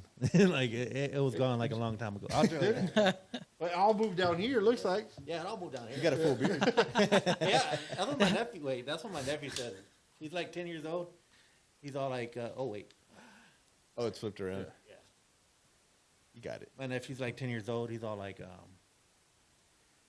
he's all like, man, you're bald. Did all your hair move to your face? Like that. I was like, yeah, but you know what else? found out how I got bald because my mom's brothers, were bald too. And he's all like, so he kind of put two and two together, like, I'm not going to go bald. I was like, it's in your genes, it's son. kind of in your genes. And I'm going to go ahead and I'll buy you some Hims for, no, not the Hims. Not the, what is it? The hair stuff? Rogaine? Rogaine? I'm going to buy him the Rogaine. That's funny. Yeah. Oh, man. This is all I can get. That's it. Well, I'm okay, Oh man, this took me the longest time to start growing an actual, real big boy beard. Yeah. I'm not there. There's too much Indian I would get the cholo patch, or whatever that's going. It would just grow right there for the longest time, and it still kind of does, like it just a little bit. And as we're sitting here talking, I can see David over there just shaking his his beautiful mane. Whatever. He grows a beard the same way too. Yeah, does he really? Yes. Bows? He looks like He can do bows? Yes, Yeah. yes. he grows a fucking beard, but he looks like Wolverine. Oh my god! Does it happen like overnight? Like you hold in a sneeze and then you have a beard? Like it's just a full. He actually shaved before he came here. When I first saw him, he's just like, because he had the long hair and this big old beard, and I'm like, fuck this guy. El Animal. Look at him. He does. Look at that. He looks just like Logan. Oh man. That comes out tomorrow. Yeah. Oh yeah. Deadpool. Martin got tickets like 3 months ago. No For kidding. Deadpool and Wolverine. Yeah, he got tickets like the day they went on sale. He was like, because it'll be sold he has out. always wanted to be Wolverine. He said that on I remember podcast. us from us being little kids. I remember opening up his Hulk and Wolverine that I wasn't supposed to open. I remember opening that comic, and he always had an obsession with Wolverine to this day. So now to finally see it come onto a movie screen where he's in his yellow costume. Oh right. And it's rated R, and you get to cross all these universes together. It's gonna be. I don't know what to give It's gonna be a Wolverine good claws, one. but I'm gonna make him gloves with the plastic forks. Come out. Yeah. I was like, there you go, man. You're ready. He sent me a picture that he actually got the hooded sweatshirt already No of shit. Wolverine. Yeah, Oh, he's ready to go. Yeah. and it comes with, you can either take the arms off or leave it on. Yeah. Yeah, so he really is ready to go. Take the arms off. What if he's listening to this? You gotta take that. Nerd. Yeah. Nerd. Nerd. We did nerd out a little bit on that episode that we had. I heard. We nerded out. It was Martin Lucero from Allstate Insurance, and then it was comic books for like 3 hours. Yeah. Dang. Which is fine. It was nerded out. he loves We talking had a good time. comics and arcades. Yeah, it was. Oh, he does, man. And then he put us on to Chris, right? Yeah. Yeah. Yeah. Glitches. And man, That was a good one too. With Oh those yeah, that guys. was a good one. I didn't realize how much pinball machines. Of course, they're about to open their place hopefully soon. Yeah. Yeah. You know, that right in the That's a- village, right? The village shopping village square. Yeah, the old Mahon's. Yeah, there you Mahon's go. place. Yeah. So Yeah, when he even when he had that arcade in the back of the Marshall Pint, that was amazing. Oh yeah. He's got brand new pinballs. He's got name brand games. That was the way to do it as far as an arcade. Yeah. And they know how to work on them. Like they know what they're doing. Yeah. If something's wrong with it, they can fix it. Yeah. You know that.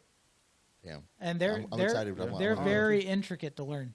Oh, I'm they sure look they are. Mar- Martin has the know-how, and their guy that they have, Antonio, actually has the know-how on that as well. Yeah. And Oh, Blank Man, right? Blank Man. oh, Blank, go, yeah. Well, we polished off a bottle with them too, didn't we? Man, Who? With the Glitches guys. Yeah, yeah. We polished the bottle off. They yeah. brought a bottle of some good whiskey. That's We why my finished, li- we that's why finished my 2, liver I think. hurts. Then we finished 2 bottles with them. I kind of had to take it a break. I'm ready for Glitches to open though. Oh, I am, man. I am. I mean, they did an arcade like perfectly. Yep. They Perfect. got that. They got a bar. Yep. Hmm. Yeah. Thank God. So- It's gonna be fun. Maybe they'll man. do a comedy night for y'all or something if they have a stage in there. Maybe. Yeah. Oh. Well, I mean, an arcade's kind of a loud place. Oh, there you go. Yeah, right. all right, Very com- good. bing, bing, bing, comedy. bing, Yeah, bing. comedy. You have to Yeah. have like it has to be. That's another hard thing is it has to be 100% quiet. Because even when we were setting up and doing comedy shows in sports bars, they're like, "Oh, we're not going to turn off TVs." Oh hell. Oh, what the fuck? They'll mute them, but they won't turn them off. off. So Yeah. then you have some drunk asshole yelling at the game in the middle God, of your you're set. right. Yeah, and it's like, golly, man, it was just kind of rough Yeah. when you don't have a venue that's that's set up specifically for comedy. So I wonder if there's anything in town that would work great for that. And it's like a stand-up comedy You know club. where the text? The building right across from ASU that used to be Dr. Liquid's. Oh yeah, That would work. That would work perfectly. that would be good. okay. Luigi's Italian, that would work perfectly. You know that Luigi's Italian restaurant? Yeah. To have the stage right in the middle and have the restaurant around the stage. Okay. That would work perfectly. I did some research a while back where I was looking for another place, and Crazy Goat. Oh, I remember Crazy Goat. Okay, I just found out that they have a badass basement area. Like that would be kind of cool. Like you just go down the stairs and you could set up the stage. It's huge too down there. Like you could set up a stage and kind of keep it more okay, we're doing comedy over here, but still keep the bar area open upstairs. That would be smart on So- their part to do that. Yeah. We had the best, like I said, the best comedy shows happen at places that look like they do not belong or host comedy shows. Oh, no shit? Yeah, Okay. yeah. So it's kind of a hard little pocket to find. But we, whenever Mejor Que Nada closed down, we actually got that back bar area for comedy shows for a while. And we had this Comedy Central comedian named Kyle Kinane. Oh, love him. God, he's one of my favorite Yeah. comedians. That was one of the funnest shows I've ever gotten to do. Was we had Kyle Kinane over there, and I mean, he was having so much fun, and it was a packed house, shoulder to shoulder. He was having so much fun. He did his time. He did his hour that he's obligated. He's like, "Can I do a little bit extra time?" He did an extra 45 minutes of just No messing shit. around. He was trying out new bits. I mean, he went on. How long ago was this? Oh man. Because he's one of my favorite I feel comedians, man. I feel didn't like- know he was in town. And then we did that Yeah. on a that was on a Sunday night. Let me look it up real quick. Oh, wow, that's cool. I mean, it's one.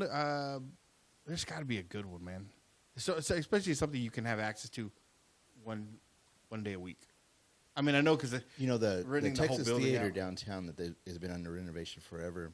Yeah. If you ever look at the design of how those theaters are set up in there, if they ever got that right, that could be a good spot That would too. be a nice spot. Yeah. Yeah. Yeah. But I don't think Definitely don't have the money to do that. Yeah, man. That's something we may never see in our lifetime. Man, I know, yeah. man. It would be nice, Steve.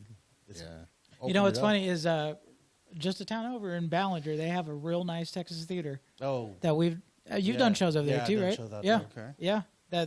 And I mean, it's amazing out there. And they had really good food, have really good shows. Do y'all do two types of comedy, dirty and clean, or just whatever? I feel like you have to have a little bit of both. A little yeah, bit. Yeah. a little bit of both. Yeah. Because I know. I mean, there's that Texas Theater in Bron. Right. They use it for a cowboy church, I think. Oh, do they? Oh, okay. But I mean, it's still, I don't know who owns it. I just know that there's a cowboy church on Sundays that they do their Yeah, church. and out right of. across the street, they got that building for sale that's vacant. I thought they were going to make a gym out of that. That real narrow, long building. Yeah, never. Never worked out. But I mean, with something like that, like let's say Bron, right? Even though it is a smaller town, but You get people, a lot of traffic. there's a lot of traffic. It's kind of surprising how Yeah. many people actually come out, especially if you do like their kind of comedy, right? Which I think is more. It might be more cleaner comedy, Right. but you get a lot of people that come because I mean, when they have their events or they have something Yeah. in Bron, everybody comes out, Mm-hmm. and it's mind blowing. You know, so maybe I don't know. Maybe talking to whoever owns that building Yeah. is like, hey, would you consider renting it out one day a week? You know, Yeah. you're never. Unfortunately, you're never going to sell it because it's just not. It's not. It's Bron. Yeah. You know, Yeah. who's going to go over there and spend $300,000 on a building that you're never going to do anything? Yeah. You can't do anything with it. On the weekends, there's a lot of traffic going through. People coming through from Abilene, headed down towards, because you're going to make your way down. If you're going to go somewhere like, say, San Antonio, you're going to go right through there. If you're coming from Sweetwater, Abilene, or you're going straight down that direction. Or if you're coming to San Angelo from any of the small towns, you're going to go right through there. Then you have, was it 158, which comes from Midland? So there, it goes right through there too. If you're going, say, to, I don't know what's on the other side of Ballinger. There's one place in Ballinger yeah. that we do have to give them a shout out to. Old Town. Old Town, yeah. Yeah, man. They had us a couple of times. Yeah. Okay. So they had Greg produce a show, and then the one night they had an open mic, and we just went over there, and I swear I roasted the venue for Yeah. the whole set, and they loved it. Oh, my goodness. God, They it were was really good supporters of comedy. Yeah. They were, yeah, and they got cool video games. It's like an old Wild West town, and then kind of in one of the little saloons they have a bunch of arcades. No Yeah. shit. Yeah, That's cool. yeah, it's a pretty neat place out there. It's whenever you're driving into Ballinger, it's the one with all the carnival rides. Yeah, you'll see a bunch of old carnival rides. Yeah, right next to John Deere. Yes, Yeah. I know exactly where you're at. Yeah. Okay. Oh, damn. Yeah, that place is really cool. That place is really worth stopping at. Yeah. Do you remember the people's names out there? Oh man, I'm bad about that's a no. That's cool. I didn't know they opened up like that. I thought it was just like a flea market or something. No. And then they have a cool like little pumpkin patch. They had a animal zoo. They had a petting zoo out there. They had a monkey. Yeah, they had a baboon out there. Yeah. So it was great. We stopped and watched it throw its own shit for 15 minutes. I mean, that was. When do you get to see that? Really? The guy thought, like, do not stick your hand in there. He will rip your arm off. I was like, all right, cool. The guy was like, the baboon's in there. Is he in there? Where's he at? Is he supposed to be in there? He's behind you. If y'all see a baboon out anywhere, just. Shit. It's like that freaky meme where that monkey's just sitting right behind you. So just staring at you. Yeah. You ever seen any of those videos where people will be like at a zoo and they'll be behind, like there's a glass and their kids are like taking a picture and the freaking lion like sneaks up on it and just like tries to attack him and hits the glass. Holy shit. Well, yeah, but people are like that. I mean, there's a lot of places, especially in Mertzen, bro, where like I went to one house and they got this huge fucking cage. It literally takes up their entire backyard, and they have monkeys. Just at monkeys their house. At their house. Like it's like a little oasis because it's right next to that river. Yeah. But it's literally they have a whole fucking zoo. This is where? In Mertzen. What the fuck? Blew my mind. Blew my mind. You go into the house. There's tarantulas. There's fucking lizards. There's snakes. There's all kinds of shit. But someone lives there. There's just I don't know how. Yeah, I don't know how we ended up there. But it was weird because they had all kinds of shit. They had llamas. They had some alpacas that were running around. Yeah. I'm like, what? Is this open to the public? No. Oh. No, it was something private. I don't know what we were doing there. I don't remember. I was blown away. I was like, what the fuck? What is this? Yeah. And you have to drive there's a nice little private road that takes you all the way down to the house. But the house is secluded.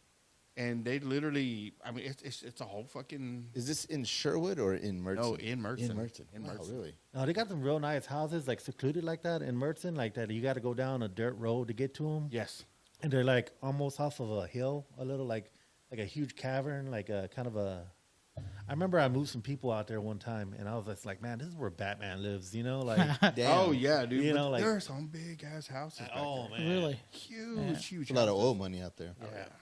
Well, a lot of ranch, farm money, and all kinds of shit. So. But yeah, no, it's mind blowing. Like Sherwood, I think you were talking about Sherwood. Sherwood is right down from. You can't even tell if you're going into Sherwood into Mertzen. Yeah, they're so close together. Yeah. Oh, really? Yeah. But Sherwood's actually pretty nice. Oh, they got the big, huge oak trees down there. They go. I think that's the North or Middle Concho River. I don't know, but it doesn't look like our Concho River. It looks like wow, it's clean. Yeah. I was like, why is this water so blue? Yeah. Dang, what do y'all do? Yeah, even I think it was Ballinger that I went to their lake over there, and they have a real nice lake. Really? Yeah, it's exactly the same way. Like, why is this water so blue? Like, we're so used to the dirty. Murky water that we have here at Lake Nasworthy that you go over there and it's like, what? Are we at the ocean? Is this the ocean? Yeah. And it's funny because you go a little bit further down and they got that river that looks like chocolate milk. Oh, my goodness. I'm like, why is it so brown? Is it Colorado that runs through there? I guess it's Colorado. But it's just weird places, weird oases that are out in the middle of nowhere. Well, I think like with Mertzen and Christoval too, they have natural springs running through there, and I think that's what helps a lot. Yeah, probably. And they have rocky bottoms versus we have dirt bottoms, which doesn't help. I can tell you, whenever I was like a little kid, I used to be out there at Ben Ficklin under the bridge, like where it goes to. You go in where Walmart is now. You know how Walmart is over there. Yes. Okay, that light that takes you to we're at 7-Eleven. Okay. You're talking about Ben Ficklin under the bridge. Yeah, under the bridge. Yeah. And that's where, I used to swim as a kid. And that was our oasis, whenever, because the water would go over, this little road. Yeah. And we'd always tell people, whenever they're driving by, just, come on, splash us. And yeah. You're talking about that. There's a secret spooky baseball field over there. Oh, yeah. Right? Right up on top. Yeah. Yeah, we used to go swimming down at the bottom and go right through the tunnel. Yeah. We used to swim through the tunnel. Oh, that tunnel, yeah. That was good old I just wanted to die, didn't you? Oh, no, we definitely did, bro, because we did some stupid shit. Yeah. And the cars would come and we'd splash water. Yeah, A couple of cars. Some of them would get mad. We have chastised, but Man, by some old lady. you know, that's one of my favorite things is to like go on to Facebook, and there's a certain Facebook group that posts old school San Angelo photos, and it's stuff like the old Wild West photos sometimes pop up on there. Old stuff that's not around. Like I'm trying to remember, somebody took. It was down the street from here. It was those double-decker buses across from Shakey's. Yeah. Oh, Do you remember that? Yeah, Okay. Yeah. And like, it's those little core things that like open up. Oh, I remember that. I remember that. Yeah. Like I saw one. There was I guess somebody took a picture from Shannon, but entire downtown is flooded. It was Oh, in really? 1904 or something like that. Oh, I thought like 95. Oh no, 95 was that storm, that Yeah, tornado. Yeah. Yeah, but this was like, I guess they're in Shannon, kind of looking out, and everything's flooded. Like the first floor is just gone on everything. Man. You just see the little buildings popping Yeah. up, and of course, a little bit later after that's when they built the dam that goes across O.C. Fisher. Yeah. Did you ever see the ones where there was a tornado that came through? Like, I don't know what it was, long time ago. Maybe it was in the 40s or the 20s.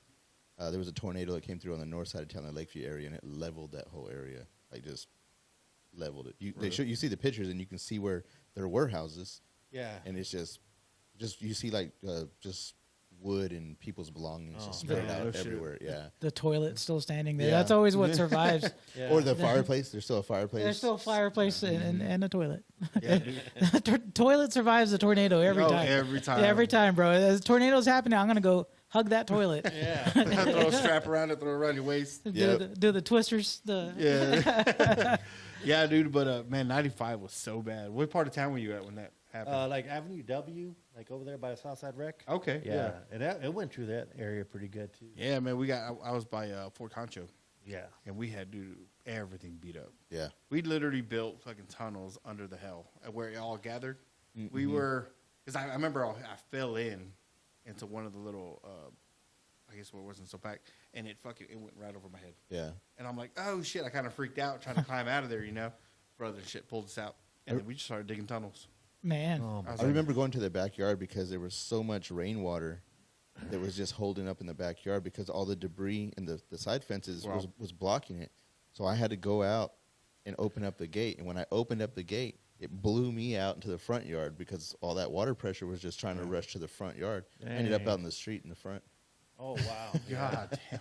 I remember it wasn't during a flood or anything, but the streets has flooded really good. And I rode an inner tube from the Village Apartments down to Santa Rita. Dang. No Like shit. it all went downhill, and it was so fun. That was so much fun. And it's like, well, I don't get to do that as an adult anymore, Yeah. even though I want to. Our next tornado will do You it. can. I mean, we still can, right? Yeah. But I mean, float the Contra River. yeah, There you go. yeah. You might get out with staff or something, but Do you remember when we used to have the Fiesta del Concho and they had a river boat or river raft race? yes. And people would build like homemade rafts and they would have a race down the river, man. And Yeah. I don't know what you would win. I guess they would win money or Yeah. it had to be money, right? A Yeah. thumbs up, probably. Yeah. Yeah, good Good job, job. guys. But that was cool. I remember that. They don't do that no more. No, that Man, was Fiesta del Concho was cool. but that was before COVID, right? Fiesta del Oh, Concho. that was way Bro, we before. were That Really? It was a long time? little light kids. years. Yeah, Oh, yeah. fuck. That was before high school, bro. Really? Yeah, Yeah. it sure was. Yeah. before Well, see, high because school. I remember they used to have. They tried to bring something back called Party on the Concho, which is Fiesta del okay, Concho. yeah, yeah. But it was only lasted like maybe 2-3 years, something like that. It's because Oh, you I got didn't have one. the fiesta in it. You Exactly. gotta Yeah, have you need the, that pizzazz. Yeah, exactly. You need- Oh, y'all remember Neff's amusement park? Yes. Man, that was Yep. the shit. Like, Ness That was was cool. fun. So I was saying, man, I'm gonna run for mayor. If y'all vote for me, we're putting Neff's back. We're putting fucking Fiesta del Concho back. Or I think that would be a good thing. Yeah. Bringing that back. I want you to run for mayor, but I want you to dress as Trump. I don't know why. we're gonna have the best amusement park ever. I'm gonna bring back Neffs. I'm gonna bring back Shakey's. Oh my goodness! I'm gonna park back that double-decker bus that was across the street. Yeah. We're gonna bring it. We're gonna make Angelo great again. I'll wear the hat. I'm gonna bring I'll wear the hat. back M Systems. Oh yeah, Harry's. Do y'all remember M Systems? Yes. I do, yeah. I do. The only reason I remember M Systems is because like 15 years after it closed, my mom would still say M Systems, and I'm like, I don't even remember where it was. I was about to ask you that. But I was like, it's Where H-E-B or Walmart or whatever. Where now. Food King is at, there was an M Systems where Icon, across from Icon, it's like a storage place now. Yeah, it used to be There was Food King. it used to be Food King too. That was an M Systems, and I want to say there was another M Systems. Was it M Systems? Mhm. Okay. Yeah, I grew up on 17th Street, so we used to ride our bikes over there all the Okay. time. Yeah. See, I remember M Systems when it was where you said the Crazy Goat. Yeah. Okay. right down there. the street. Yeah, right there. Yeah. Right down the street. Man, It had wooden floors. yeah. I was like, That's what I remember about Harry's downtown. They had wooden floors. Harry's had the ice cream, right? There was one place that had the That was Hudman's. Hudman's. Okay, yeah. Hudman's had okay. the ice cream. Yeah. Yeah. That was on Main Street. see, I don't remember. I don't remember Harry's at all. How do you not remember Harry's? y'all have to do a whole podcast episode on San Angelo memories because like these will like unlock and like, oh, Yeah. now I remember this. Now I remember because I Yeah. remember, I don't know what it's called now, but it used to be Abbott's. Abbott's? Yeah, Yeah, well, Abbott's, that- yeah. but- It was in the That audio. was On South Martin, Chadbourne? that was Martin's first job. yeah. Really? Yeah, I remember I was going to pick him up. He was a cart boy over there. Yeah. No shit. Yeah, yeah. God damn, I remember the Washpot Laundry being right across the street from ASU. That is where me and Martin first got addicted to arcade video games. They had a Miss Pac-Man machine over there that we would fight over. Oh, No shit. shit. Yeah. Is this? God I think the damn. Washpot's still there, isn't it?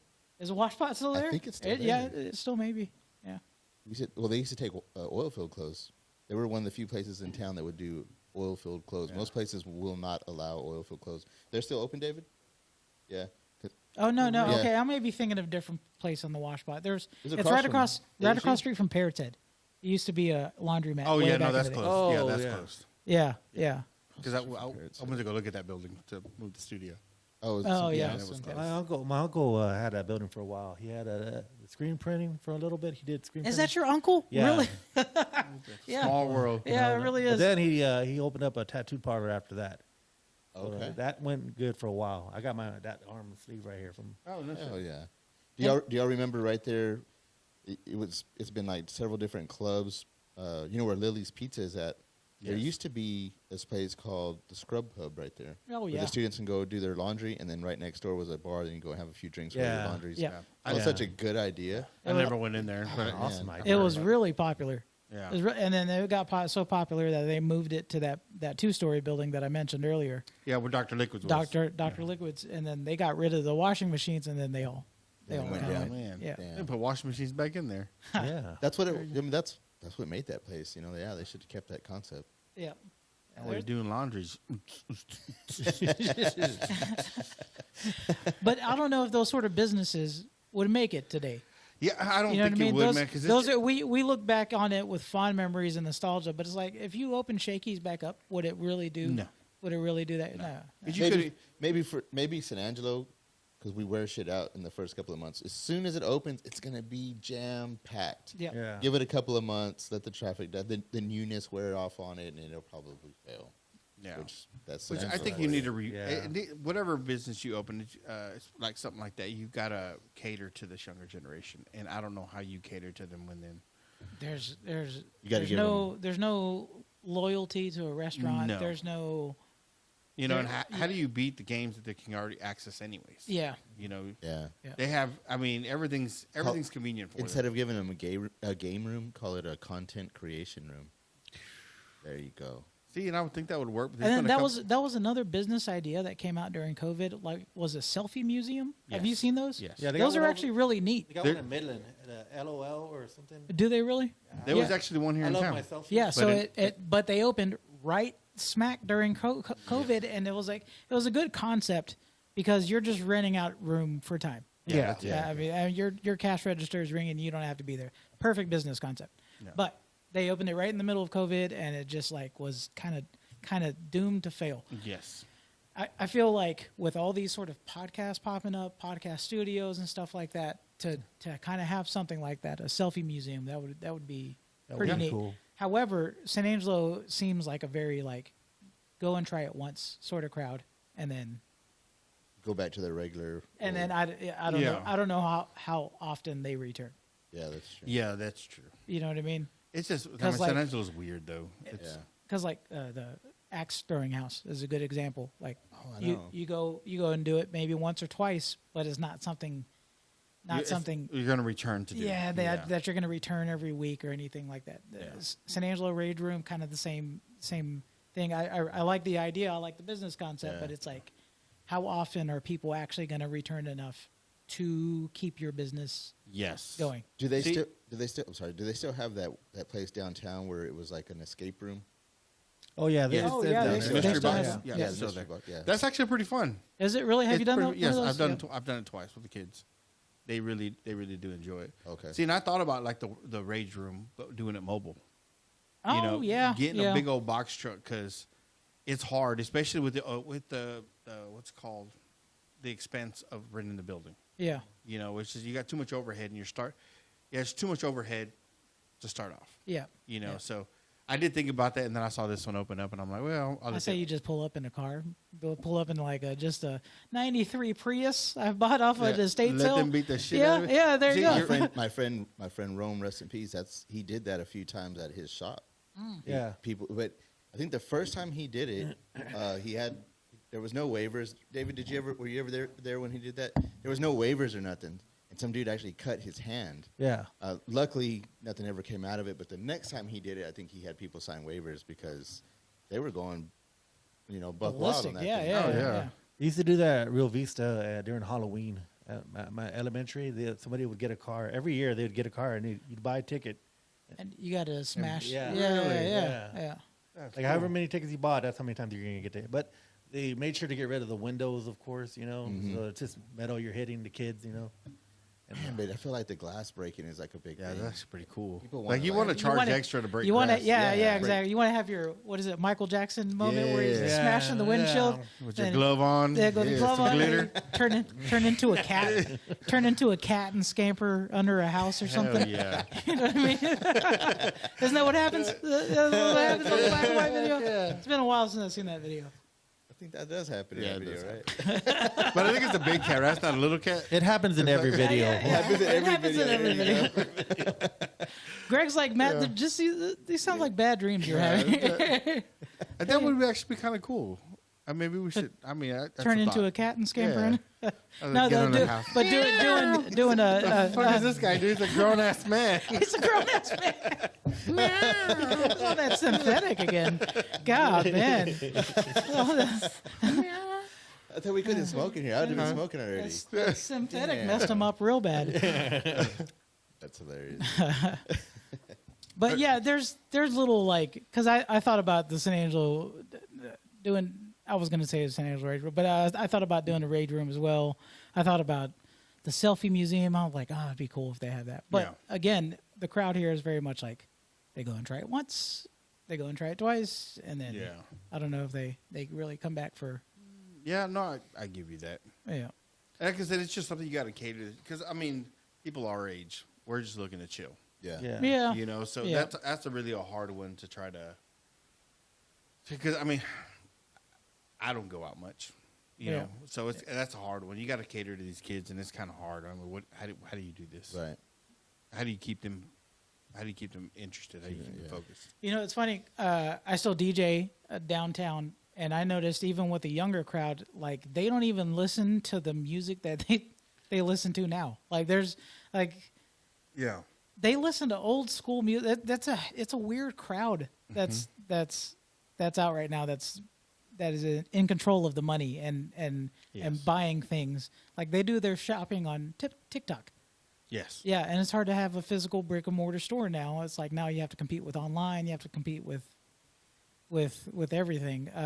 So I don't know. It's just again business ideas. They just they're hit and miss. I noticed that some of these what is the Game Exchange? Mm-hmm.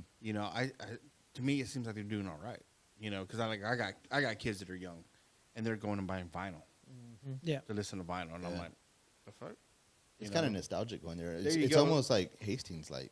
Well, what they're looking for is something tangible, something they can hold. Yeah. And it's kind of weird because I'm like, we have the fucking internet. We literally have the world at our fingertips, and they're just like, I want to hold something. Right. Yeah. And I'm like, that's where you need to be. That's a good mentality to have. Yeah. Because you should want to go out and have something. Actually own this thing. Yeah. Not just a subscription. A subscription or something. What sucks is these companies can literally come in and say, hey, you no longer have the license to it. Yeah. Which I didn't realize that for the longest time, because like I have a bunch of movies on iTunes. I didn't realize that if Apple and the company that made this or owns the rights to that movie decide, we're going to up our prices to allow you to have this in your library, and Apple's like, oh, well, we don't want to pay that price. Okay, well, they pull it, even though I paid for it, which would have been the same price if I would have bought it, physical. Physical, yeah. Yep. It's well, Yep. you lost out on it. Yeah. Like, Yeah. That's pretty shitty. Yeah. In all, a way, all it takes is just one streaming service to go down, and that's your entire movie collection, your entire entertainment. What kept you busy for the last 5 to 10 years is gone. Yeah. You know what I mean? You know what? So I still buy physical media. I do You too. should. Because Yeah. and that's the way I feel. It's like if they're going to take movies away from us at some point, the government will. They're not going to take Paul Blart Mall Cop that I got from $5 bid, man. Part 1 and 2. My wife two has of them her, for $5. Shit. My wife has her comfort shows that she likes, and there's, I think it's Friends. One of the ones that she really likes is Friends, and it has actually moved around to different services. So I think now it's on HBO Max, but at one time it was like on Netflix, and another time it was on something else. And actually, at one time it wasn't on any of them. Yeah. Yeah. And it was like, well, what do? Do you have to just keep buying and paying subscriptions to different services whenever it moves? So if it goes from HBO Max, you got to get Paramount Plus. If it goes from that, you got to get what the fuck? It's better just to own it. Well, yeah. Of course, I got people that do, I guess, what do you call it? IT for the military or the government. Yeah. And he was telling me the other day. Of course, I can get into detail because it's kind of way out of my knowledge. But he's like, everything that they do, they load it to the cloud.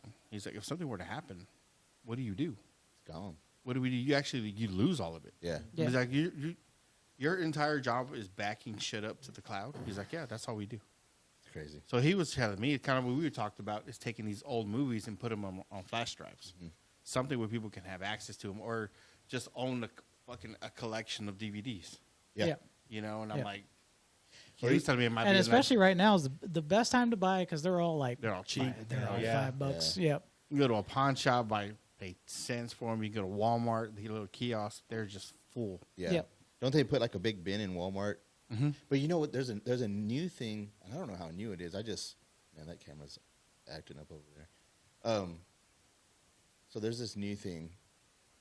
I didn't even know about it. There's this thing called disc rot. You ever heard of that? No. So apparently, some of the cheaper made discs, like if you go to like Dollar General, some of their DVDs, and even some of the ones that go to the Walmart $5 bin, the company that makes them, apparently the plastic coating that's on there starts to deteriorate. Yeah. Like after so many years. I didn't know that. It's called disc rot. Well, it makes sense because everything gets bitter. Everything goes bad. Yeah. But, Your DVD expires. That's crazy. Yeah. I still have physical CDs. Like I said, books and books of CDs, and DVDs and stuff like that. And I've seen them that they go bad. Yeah, they go bad. They rot. They go bad. They go brittle. Depending and it's on like how you're storing them. I've had them in a closet for they haven't even been in a storage or anything. They've been climate controlled since they came out. Yeah. And they still go bad. There's still rotten spots on the back. That's crazy. Yeah. So is it watchable at all? I've never had one go bad like that I know of. No. Just not watchable. It's done. Yeah. It's pretty much done. Man, that sucks. Oh, it does. So, stuff like that. What It's an happens? investment. What happens to all that? It kind of makes me like, let's go to conspiracy theory a little bit. Let's do it. Now we're getting nice here. Nice and settled in. Nice and settled in. Nice and settled in. Hey, I gotta go now. What if there was older civilizations, man? They got to the point where they got so advanced that they did. They put they put all their shit digitally, and then this, let's just say, a fucking electromagnetic field came from the sun. Whatever the fuck, something happened, a solar storm, and just wiped everything out. Yeah. Why? That's kind of the progression that seems like everything goes, right? Is that we get to the point where everything's simple, but then when you get to the point where everything's simple, everything goes bad. Everything's digital, and then when that shit fries, boom, it's all gone. Yeah, you just lost. So how many has it happened before? Yeah. I think so. We have pyramids. We don't know how old some of them are. Some of them get fucking dug up, like we were talking about last time. There's pyramids that have just been discovered in the U.S. Yeah. There's probably there's one in every state. just about. Yeah, that's what they say. And I'm like, yo, what the fuck? How old are these things? I don't know. Like, what blew me away at Rockwall, Texas. You know why it gets its name? There's a little fucking rock wall that they uncovered on the ground. Really? Yeah, they were digging lines. They were digging trenches to lay lines, and they hit a rock. So they're like, well, goddamn, they try to break through it, and realize that where we're digging is just we just keep hitting rock. Yeah. You know, so they go to digging it up, and like, oh shit, it's a wall. And then they said they dug it up, and it's hundreds of feet long. Oh, really? Yeah, they still haven't. They don't know how big it is yet. But that's where when they originally built it, started the town, they were doing their whole bullshit. That's where it gets the name. Man. Rockwall. We don't really know. Like, no, fuck no. What is it? What's that movie that as Tom Cruise that the aliens buried machines? War of the Worlds. That okay, something like that. That the aliens buried machines millions of years ago. Yeah. But yeah, and I can see the aspect of like maybe there definitely was civilizations something here before us that were we don't know where their technology was at. Yeah, you know, it could have been way above ours because those pyramids, how they're actually like the circumference of the Earth or whatever. There's some mathematical equations with it. Yes. They point due north. So they align with which Egypt aligns with Orion's belt. Yeah. Oh, the stars up there. I think the Pyramid of the Sun, which is in Mexico, with the equinox. Yep, but it also aligns. I think there's what they call ley lines. Yes. All the way to the ones in Egypt. And see, that's another weird one. These thing, ley right? lines, like all these major structures, lay on a ley line point. Yeah. And I'm like, how they even know about that? Yeah. You know, one of them goes out like we got planes that go missing in Bermuda, ships that go missing in Bermuda. Still, yeah. Right? Yeah. And unfortunately, there's a fucking ley line that literally goes over Bermuda. And I'm like, and there's like, there's a triangle, not a triangle, a pyramid down there. Supposedly, like that, right? Yeah. Supposedly. Yeah. That one is a portal to somewhere else, and that's why there's so many things that go missing. Yeah.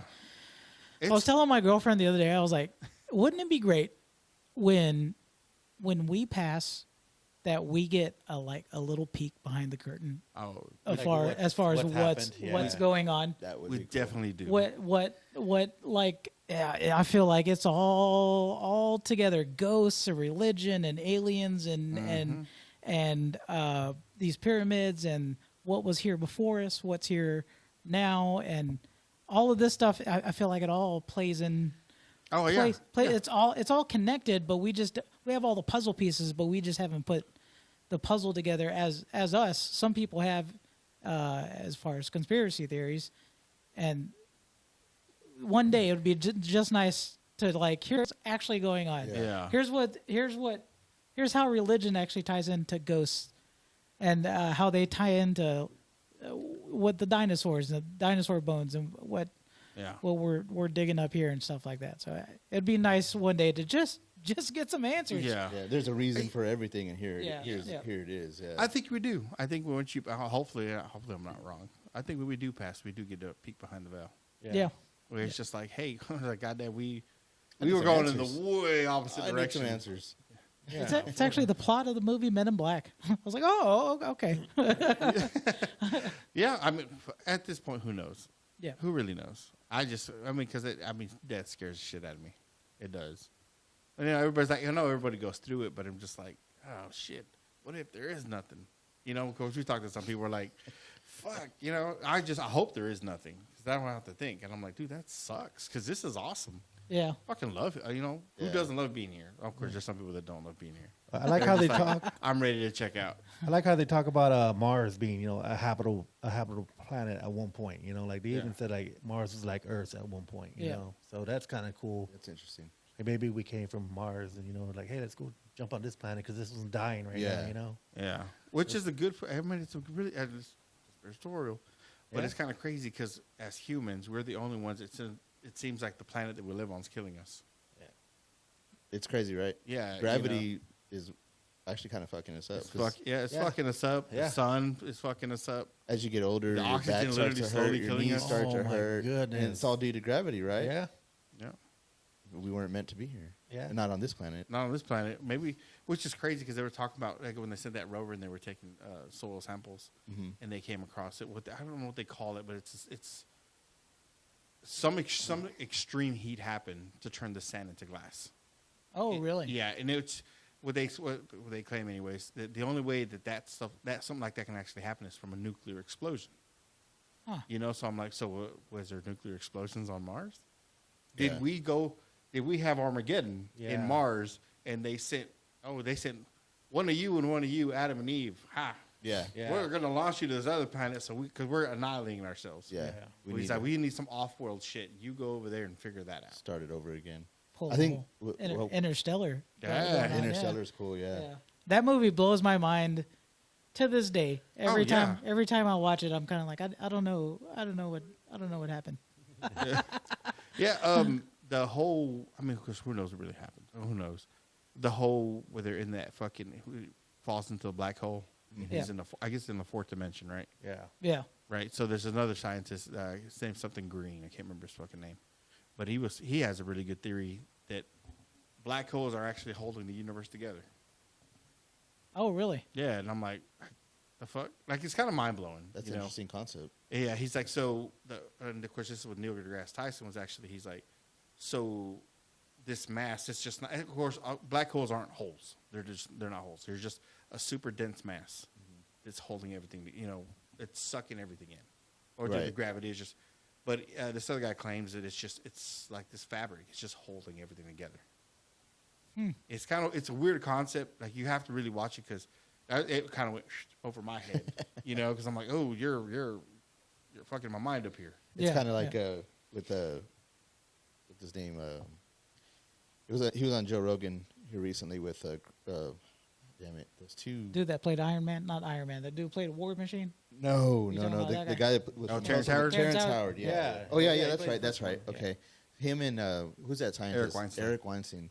So Joe Rogan did actually something pretty smart. He brought on an actual scientist with Terrence Howard to discuss his theories, and I'm into it for a little bit, but man, a bunch of it just like just right over my head. I'm like, I've got to rewatch this, but I don't really want to rewatch it because it's just so much, it's dense, the amount of information that's in there. And I like my blissful ignorance.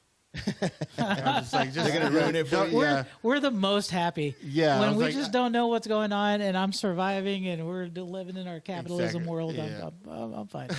I already got enough on my plate for you to be coming at me with that bullshit. It's hard for me to. It's hard enough to deal with base reality and coming in with this bullshit. But I mean, then again, at the end of the day, I think it's all bullshit. It's great. It's great theories. It's great guesses. That's the thing. Like it's all theories. Yeah, and it's great because it's like I'm watching a real life fucking science fiction movie, and I'm like, oh, that sounds nice. But I'm like, you don't know. No one knows. We're all in the Matrix. Oh man, Damn, there's that. Okay, there's Matrix theory. There's Matrix theory. Yes, bro. But the coincidences, bro. The coincidences. I know Elon Musk says that there's a one in a there's billions, right? I don't know exactly what his words are, but he's like, it's a 1 in a billion chance to we're not living living in a simulation. Yes, and that's too close. Because I mean, I don't know. There's a chance, yeah. Yeah, and I think there's a really good chance. I think the chances are better than that. Yeah. Because you ever notice, like, this is me, right? So say I'm going out doing something, and I happen to walk up to a house, right? And why I'm looking at it at the address, I never do. I sit there and I look down and I see 309, and I'm like, oh fuck, I used to live on 309. Like, I can associate that number, right? Yeah. But it's crazy because I think about it too, like the Schrodinger's cat, the Schrodinger's box, where it's like, if I hadn't looked at it, would it been, it could have been anything. Yeah. Until my mind saw it, and it's like, oh, I got to change the reality so I know that, so you can relate to this. Yeah. Right. Yeah. So I see 1809, 1832, which is all addresses I used to live on, or I'd be walking up to a house random. I don't look. I just happen to. What is the address to this house? And I'm like, oh, that's the combination to this. I know that combination. Yeah. It always seems like reality wants to, hey, I'm not going to come up with some random number. Here's something you can associate with. Oh, right. Whether it be a new number, an old number, something. It's always something. Yeah. Or if something breaks, and I'm like, well, goddamn, I don't know how. like reality pulls a memory from somewhere else and be like, oh, here you go. Let me help you out with this. Gives you a little snippet. Yeah. And I'm like, okay, what the fuck? What was all that about? Or have you ever had one of those when you're chilling in the car and all of a sudden you start singing this song out of nowhere. And you're like, I'm going to listen to the radio. You turn the radio on. And it's exactly where you're at. You know what I mean? What are the chances? Yeah. You know, of course, I always thought, well, maybe my head is picking up the frequency. That's why I hear it in my head. Yeah. Which it could be a possibility. Yeah. You know, I'm just the inside, all the little shit in my brain just picks it up. Manifested it. Yeah, well, it's not really manifested because if you're getting the radio signals in your head, you know, and you're just like, oh, next thing you know, you turn on, you're like, oh shit, or you go to thinking about somebody, and they call you. Oh yeah. And I'm like, yeah, where am I? Where am I? What am I living in? The Matrix. Could be. Why not? The simulation. Dang. Like when you're thinking about a certain product or something like that. Just thinking about it, you don't mention it, and you look at your phone, and what does it do? Pops up on Facebook. Phone. It's like, yo, this thing is listening to my brain. Yep. Yeah, really. You're not even talking about it, but it still got you. Yeah. Or, I mean, even talking about it, and it just gives you a list of stuff. Yeah. List of stuff that associates with the product that you're trying to buy. Mm-hmm. Didn't even mention it. It just knew what you were thinking about. It's like, what? That's oh, yeah. Yeah, I know. See, you guys deal with people all the time, right? Like you talk to people, you're doing your shows. Yeah. I am a firm believer of NPCs. Oh my God. Oh yeah. Yeah, like maybe people that don't really exist, they're not there. Well, they're just filler. Filling space. They're filler. Yeah. You know, you want to talk to somebody or say something, they're just like, oh, well, I can't really talk right now, and they just take off, and I'm like, hey, you just walked into a random building. I was like, wait a minute. They're just walking like, into a corner. Yes. Or they're sitting there and they pull keys out.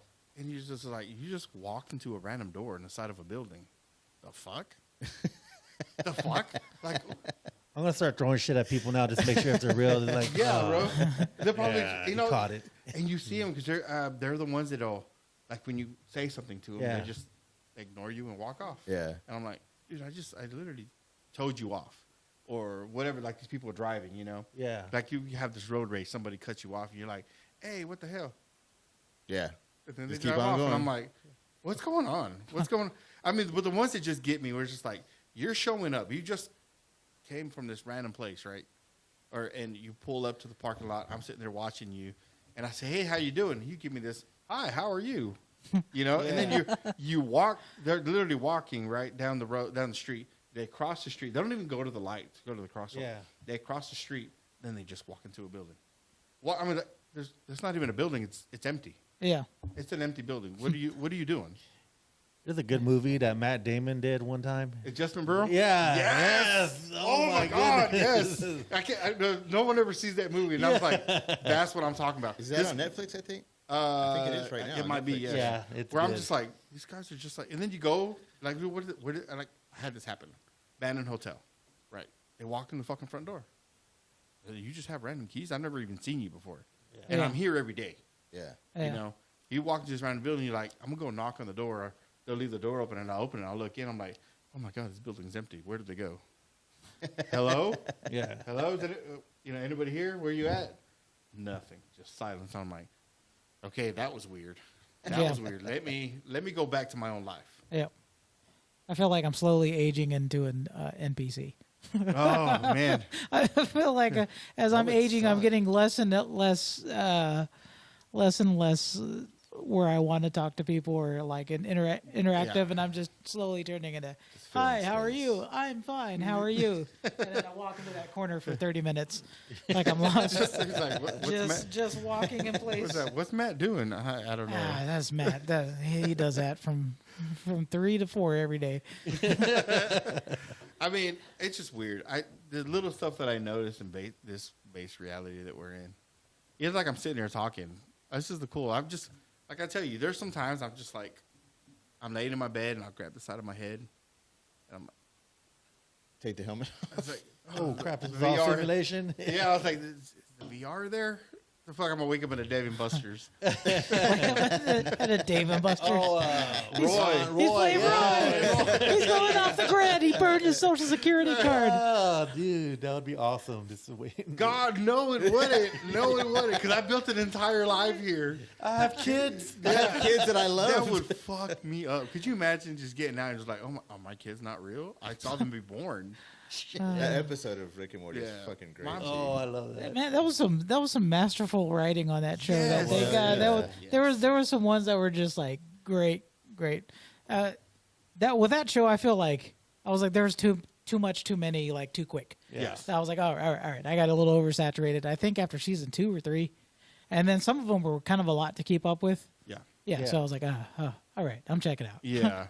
Well, some of them were, because, I mean, you're right. The oversaturation, it's too much. Like they were just trying to Feel Yeah. it, yeah. Yeah. not really feel it, but just they threw a lot at you. Like the storyline was there, but it was kind of fucking convoluted. Yeah. The toilet there was one on Yeah, like the toilet. season 5, I think, something like that. There was an yeah. episode where he had this toilet, like it was his special toilet, only he could use it, and some alien figured out a way to get there Yeah. and use his fucking special toilet, and he was fucking pissed. And I was like, really?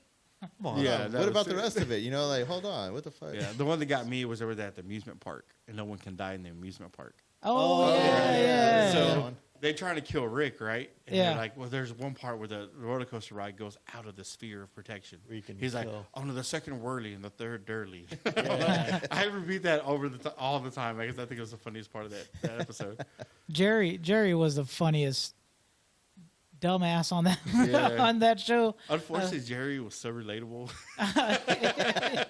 Because I'm like, dude, He was one of the ones that was very blissful Yes, of everything blissful around him ignorance, and totally happy. Yeah. yep. Yeah. I like the episode where Rick's he showed his ex-girlfriend with that Unity. Remember? Oh yes, yeah.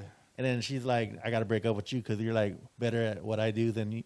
You're Yeah. better at what I do. I'm like, damn. That was Patton Oswalt was on that one. Yeah. Oh, That's one of my absolute favorite comedians, Patton Oswalt. Yeah, he's good. Yeah. That's funny. Good story. Rick and Morty. God, I miss Look it. at this. We went all the way around with this episode. Yeah, All we kinds did. of We shit. did. See, this is where we always end up. And then at the end of the day, at the end of the episode, we're just like, going to the.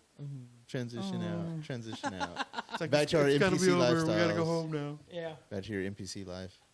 Well, later on during October, there's another Comic-Con show. We're supposed to be doing it at the Clarion again. Okay.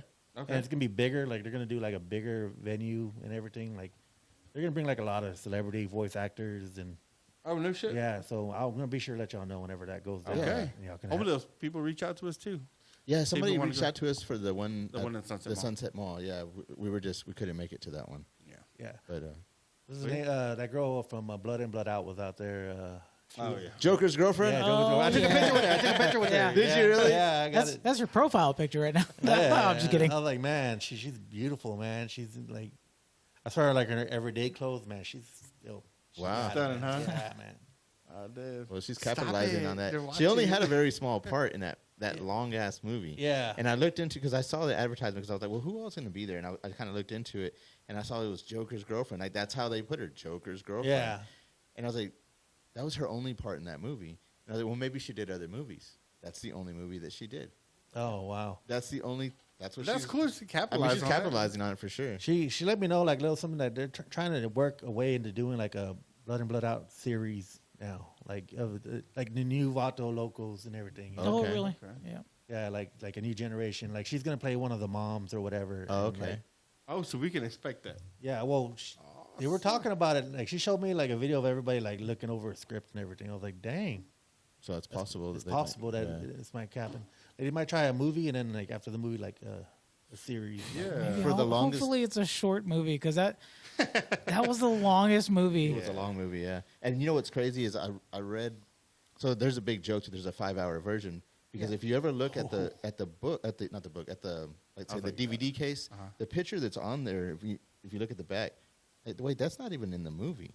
But there's like whole scenes that were shot. That movie was supposed to have been way longer than what it was, and they ended up having to cut it down. Yeah, I couldn't yeah. imagine. I being heard any that there longer was than some that. extended director's cut or something like that too. 5-hour director's cut. Shit. Yeah, That, it's like that, it's like a that running one that joke. one you really could turn into like a Netflix series or a Hulu series Yeah. or something like that. They just put it on Hulu. Yeah, it Blood was and on Blood YouTube Out. Really? for the longest time. Yeah. It's the only place you could find it. And where? Yeah. On YouTube. YouTube. Oh, shit. But that was kind of nice to have some representation on Hulu with Blood and Blood Out. That was like just a kind of like a rite of passage in Mexican culture. Was Yeah. all right. You're finally old enough to see this movie. Yeah. You brought some people out from. Yeah. So we had Miklo, the main Okay. milkweed. Yeah, we had him whenever we had Damien Chapa. Damien Chapa. Yeah, we had him whenever me and Martin had the retro gaming and Maddie's custom tees, and then whenever Martin went out on his own and started just had the comic shop by himself, he had Magic from Blood In Blood Out. Okay. I forgot what he had. Didn't he have a scorpion or something? Spider. Spider. There we Yeah. go. Yeah. Wait, was it Spider? I feel like it was. I don't remember. He had some special marking on his hand too. Tres besides- puntos. Tres Putos, there you go. Yeah. Yeah. So he had Magic out there, and then he had Popeye. Oh, shit. Oh, okay. Okay. The Chon Chon guy. The Chon Chon. Yeah. You know what was funny during Chon guy. when we had Miklo? They had a couple of things in their stipulations, I guess, for when they were out there signing autographs. They're like, we want you to go ahead and play the movie the whole time that we have people out there. And I'm like, there's a lot of prison scenes in that Yeah. movie. And I'm like, this is an all ages place. I was like, can I play Street Fighter? Oh yeah, he was in Street Fighter. Yeah, he was in Street Fighter too. Yeah. Wait, he was? Yeah, he was Ken. Does the Hadouken in Oh, Street that's Fighter. right. That's right. Yeah. God damn. Which that was a great movie, by the way. That was a great '90s movie. Like you watch it now and it's like pretty bad acting.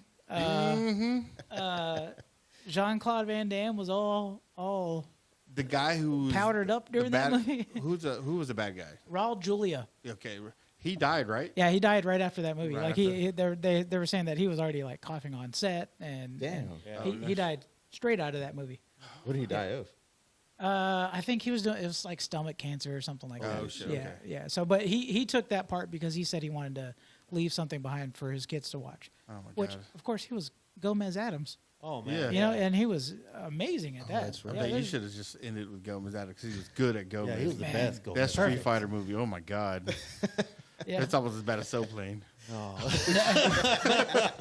you know, there's those movies that are so bad that Yes, they're they're actually cheesy, fun to yes. watch.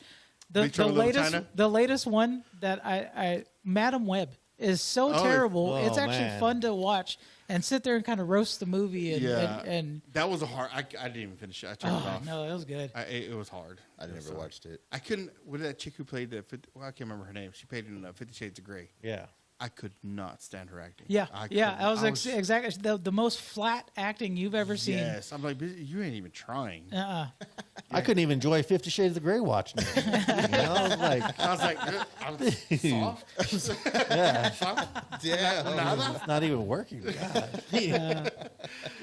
Shit, man, we got 2.5 hours. Oh, go Oh ahead. yeah, well I was gonna say, Greg, did you already tell them where to find you? Just Yeah, online? Yeah. Y'all plug it in, man. Yeah, plug. Tell me where I can find you. Tell you the next shows. Okay, the OnlyFans, no, never mind. You can find me on MySpace, just Greg Duran Comedy or Greg Duran, you know, however you want to. I got two comedy ones, but, you know, Greg Duran is, you'll find me. You'll see me. You'll see a picture of me. MySpace, Hell huh? On MySpace. MySpace. I said MySpace? think Yeah, he did. you did. Oh, okay. Yeah. Okay. Did you not mean to? No, I didn't mean to. A joke, Showing your age, man. a joke accidentally slipped out. Yeah. No, but I'm friends with Tom, huh? Yeah, I just want to. Yeah, Tom, take me back. Tom, take me back right now. Facebook, just Greg Duran, and then yeah, everything's Greg Duran everywhere. You can find me. You'll see a picture of my beautiful beard. You know, so Majestic. yeah, Majestic beard. yeah, guys, follow me a lot on Facebook. He does a lot of shows. He does a lot more shows than I do. Okay. Yeah, yeah. I can't even think of all the shows. I got one show, like I said, in Big Spring this Saturday. That'll be fun, and then. Check out your Facebook, and it's got all of them on there, right? Yeah, it's gonna have all of them on there, and then I even got a next month. I'm hoping to make a Padre Island at the Isla Grand Resort with Raymond Otra. Oh man, no shout out kidding. Raymond. Yeah, Golly, shout out that was Raymond, man. that was one of the first road dogs too. He would come down regularly for shows. Really? Raymond, yeah. He's always been Great very guy. Pretty good. I like very it. good guy. to me. Yep. Yeah, Yeah. man, he's awesome. Everybody, man. So hopefully I'll be out there August 7th and 8th. I'll be out there at the Isla Grande Resort. Hell yeah. Yes, Matt, sir. you got any plugs? I just have the show coming up. When does this come out, by the way? Monday. This will come out Monday? on Monday. Oh, okay, yeah. So I have the show this Saturday at Marshall Pint. That'll probably be one of the last comedy shows that I'm doing for a little while until Greg puts something together that I can hop on. I'll be sure to post a flyer that you had sent me that way. Yeah, Because I know this won't come out until after y'all have already done the show, but Yeah. if we can help push it. Yeah, absolutely. Definitely. And then I DJ every Saturday at Marshall Pint. I'm always there.